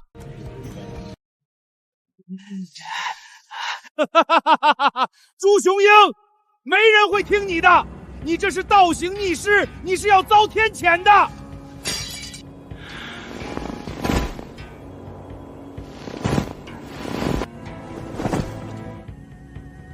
疯子，都是疯子！大明要亡了！你跪不跪？我不跪，我是读圣贤书的，我是天子门生。不跪，就去给那吃人的规矩陪葬吧。10息之内，谁不跪，砍了！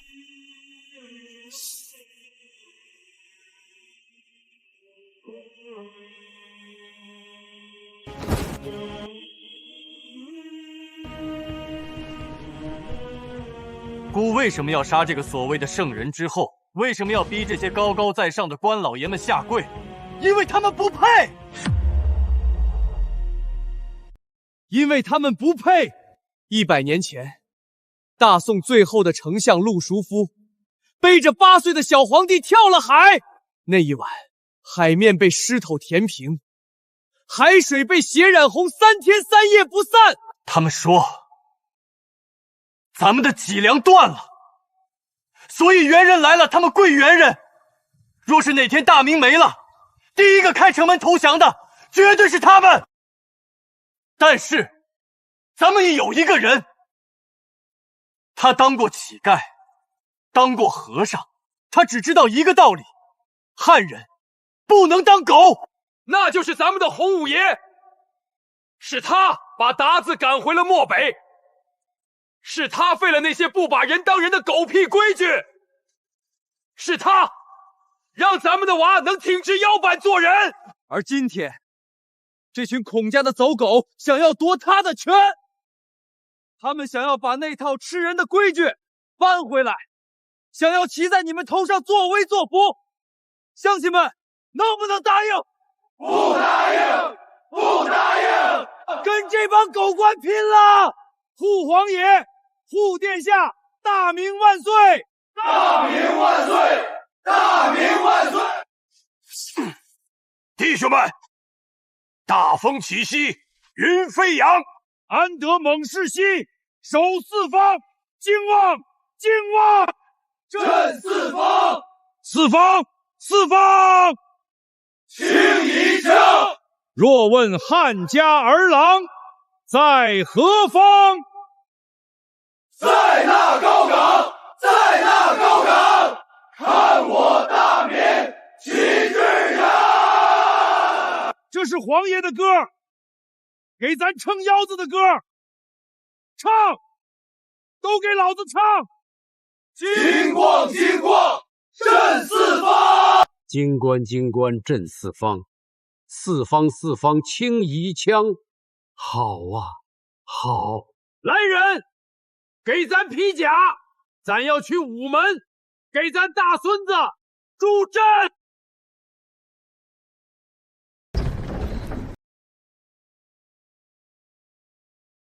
上尉，唱啊，咋停了？唱得不错，咱在屋里刚听出点味儿。上尉，俺们想您这身行头啊，做梦都想再看你穿这一身啊！多大岁数人了，还在那儿哭天喊地的，咱还没死呢，用不着你嚎丧。都起来！咱早说过，只要咱朱重八活一天，咱汉人就不兴给别人下跪。除了天地祖宗，谁也受不起咱这膝盖。这身铁皮，咱以为这辈子都要封箱底了，咱以为天下太平了，咱每天就批批折子，骂骂人，带带孙子，咱以为把鞑子赶跑就干净了，可没成想养出一窝吃人的鬼。乡亲们，这帮读书人说咱们是泥腿子，不懂治国。对，咱是不懂，咱只懂一个理儿，谁让老百姓过不去，咱就让他过不去；谁把老百姓当猪狗，咱就让他连鬼都做不成。大孙子，孙儿在。这身衣裳穿着冷不？皇爷爷给的，热乎。好，今儿个你做的对，比咱当年还强。既不要脸，那咱爷俩就把这脸皮给剥了；既不要体面，那咱爷俩就立个新规矩，所有将士听令。在！封了应天府的门，这城里的官，国子监的生，只要手里不干净的，只要敢跟百姓呲牙的，一个都不许走，都给咱剥皮食草，挂上屋门。青龙讲还。在！去查钱庄、当铺、画坊，把应天府的地皮给估翻过来，估要让天下人看看，这所谓的盛世底下藏了多少烂疮。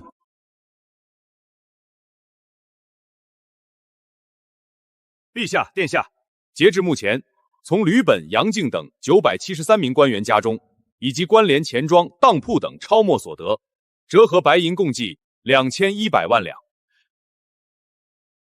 2100万两，咱打了一辈子仗，抠搜了一辈子，连件新龙袍都舍不得做，结果呢？咱养了一窝耗子，一窝比皇帝还有钱的耗子。传咱的旨意，把这些狗东西，把他们的3族给咱流放岭南，男的充军，女的充入教坊司。那几个领头的诛9族，不10族。陛下饶命啊！你们不是喜欢钱吗？来人，烧化金枝，给这些大人灌下去。既然喜欢吞金，那就让他们吞个够。大孙，接下去该干什么了？爷爷，戏台子既已搭好，该让几位叔叔回来增进感情了。咱们老朱家要给这天下唱一场大戏。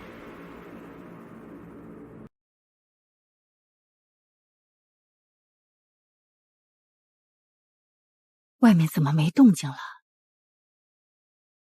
穆飞，大哥会不会没造反啊？怎么可能？他都带兵围午门了，不是造反是什么？怎么才回来？外面到底怎么了？那野种被陛下拿下没有？娘娘，殿下全死了。谁死了？皇爷爷杀了大哥。是吴王殿下杀了吕大人，吕家没了。你说什么？穆飞，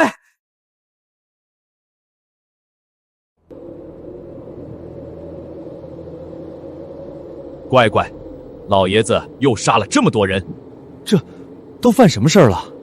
怪不得是吉地。老爷子信里说的大事是咱大侄子回来了，倒是一点没提他杀人啊。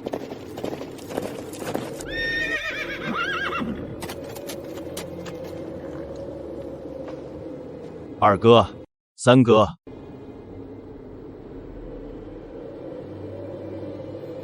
这是谁的手笔？雄鹰？不会吧？咱们大侄儿有这魄力？都是一帮文官的皮，老爷子怎会对他们动手？原来如此，看来咱大侄儿跟朱允文性子不一样，不是个读书读傻了的酸秀才。走，进宫。本王现在迫不及待想见见这位大侄子。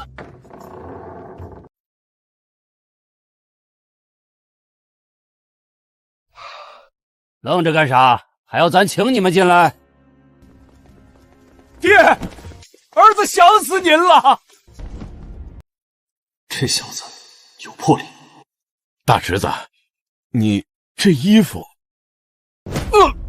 衣服咋了？这是咱给大孙穿的，你有意见？没意见，穿得好。大侄子穿着比爹您有精神多了。放屁！咱大孙是衣架子，披麻袋都好看。大孙，瞅瞅，这就是你那三个不成器的叔叔。老二混账，老三阴损，老四是个闷葫芦。往后他们要是敢跟你炸刺儿，你就告诉咱抽死他们。二叔、三叔、四叔，10年不见，身子骨可还硬朗？硬朗。大侄子，你这10年在外头吃啥了？看着文弱，但这气势比老四那烈马还难驯。咱刚进午门看到那一手，是大侄子干的。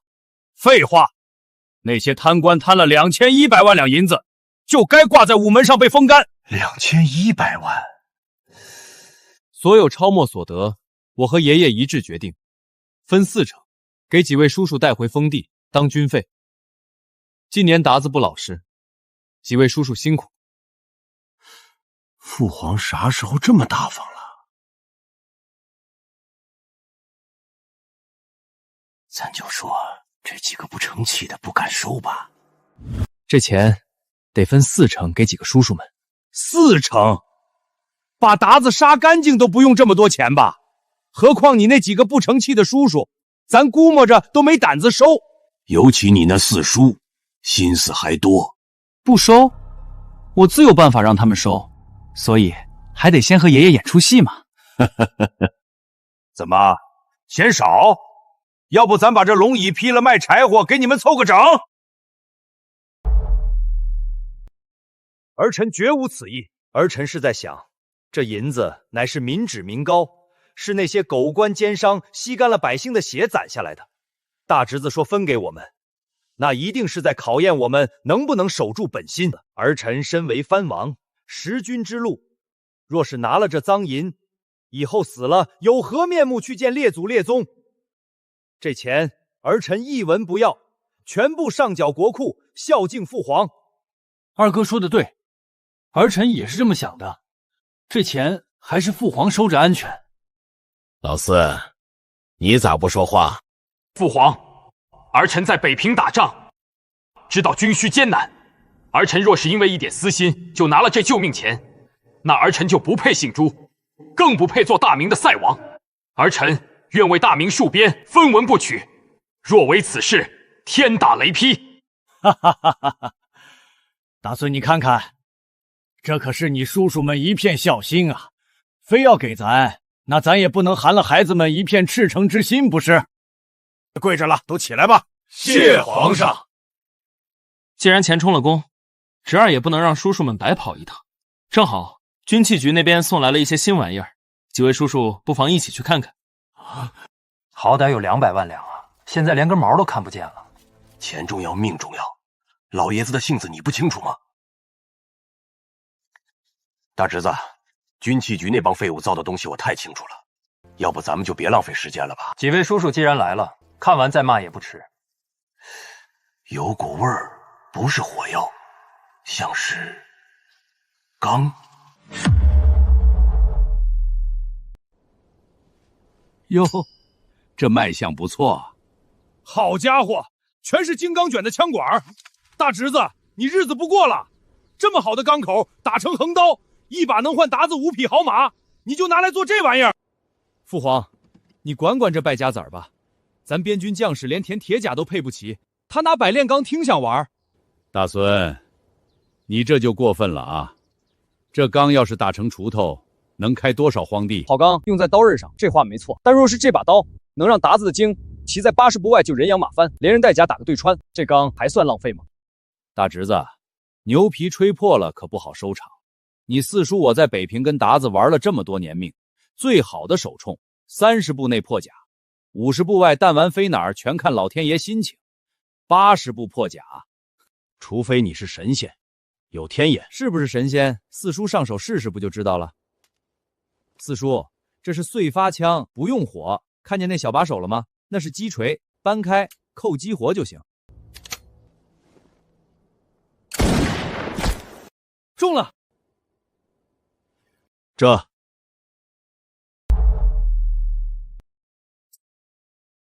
大侄子，这不是咱军中用的黑火药，这味儿冲脑门，还是硬颗粒。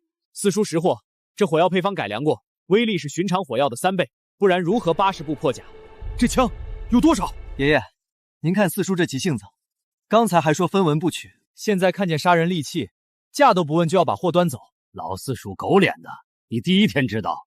大孙啊，这玩意儿确实猛，要是给咱边军配个10万支，那帮达子怕是要被吓破胆了。大侄子，你就别绕弯子了，你就说能不能把这枪卖给我们？卖？二叔这话说的就见外了。本来就是给几位叔叔的见面礼，都是一家人，谈钱多伤感情。不要钱，有这么好的事儿？不过嘛，这一支枪的成本少说也要50两银子，威力这么大，还这么便宜。若是卖给外人，200两钴都不卖。但既然是给叔叔们守国门，侄儿哪能赚这个黑心钱？就成本价。刚才叔叔们充公的钱各算200万两，刚好能换4万支枪。成，这买卖四叔做了。四叔痛快。还有个小问题，这枪啊，只认这种颗粒火药和特制铅丸，离了这些就是根实心的铁烧火棍。这枪只有你能造？那是自然，都是军器局的最高机密，除了京城、大明13省，别无分号。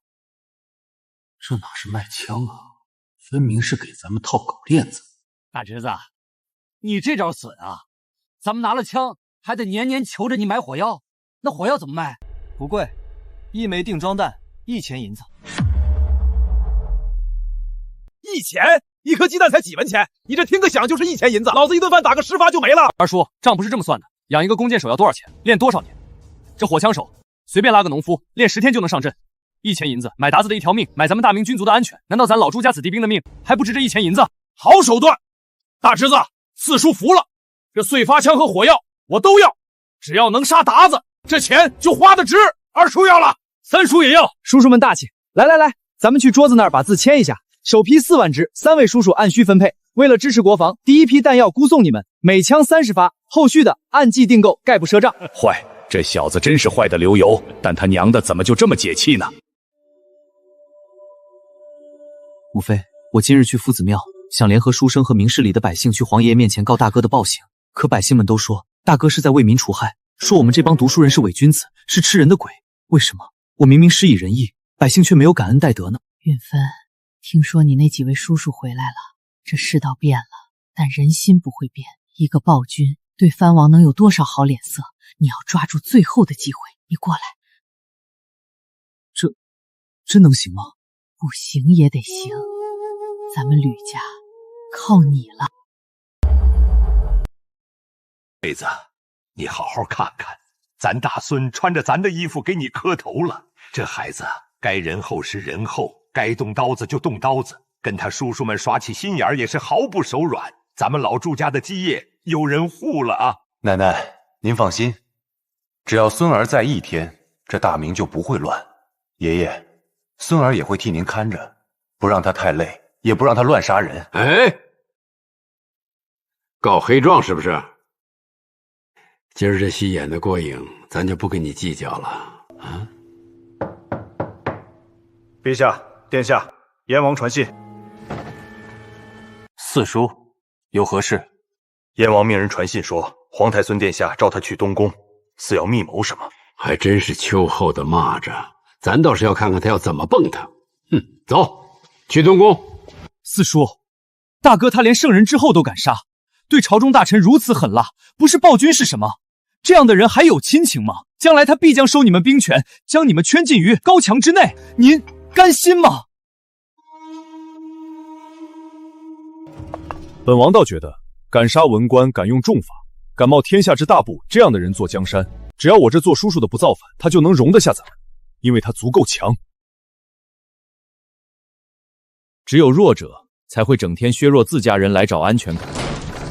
说得好。皇爷爷，咱让你抄的《孝经》，你抄到狗肚子里去了，竟敢在这儿和你四叔说你大哥坏话，你想密谋造反吗？孙儿只是觉得午门一事，大哥手段过于残暴，恐伤国本啊！你这书呆子有什么资格谈国本？你大哥他随咱，他有那股狠劲儿，你骂他就是在骂咱。要是把这位子给了你，要不了几年就被那帮文官给吃干抹净了。是，孙儿糊涂。你当然糊涂，表面仁厚，内里阴毒，跟你娘一个德行。我看你娘也是玉庆宫待不舒服了，那咱今天就把话撂这儿，即日起废除皇太孙之位，与吕氏一同打入冷宫，无诏不得出。奉天承运，皇帝诏曰：皇长孙朱雄英天资聪慧，仁孝勇义，德配储位，即日起册封为皇太孙，入主东宫，监国理政。钦此。臣等参见太孙殿下。平身。燕王朱棣。臣在。燕王朱棣深谙兵事，威震漠北，特封征北大将军，总领北平、辽东、大同3镇兵马，赐天子剑，出征北伐，攻至沃南河，开疆拓土。四叔，您有雄才，大明需要你，只要您不负大明，大明也定不会负你。老四，咱信你，此战你打不打？儿臣定不辱使命。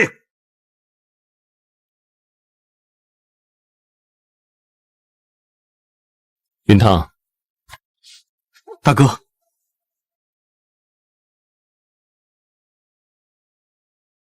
搬来东宫这些日子，可还习惯？习惯。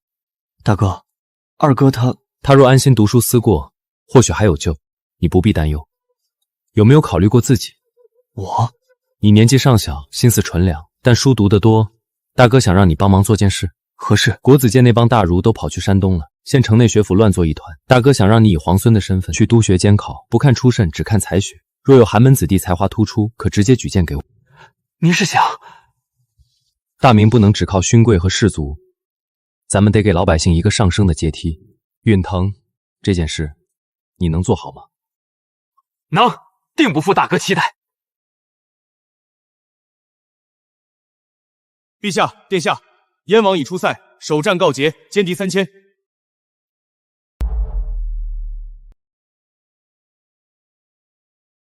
陛下，殿下，燕王已出塞，首战告捷，歼敌3000。传令，让四叔稳扎稳打，不必求快。是。爷爷，漠北打下来还得有人守，二叔三叔那边或许将来要迁藩，这事儿等你四叔凯旋再说。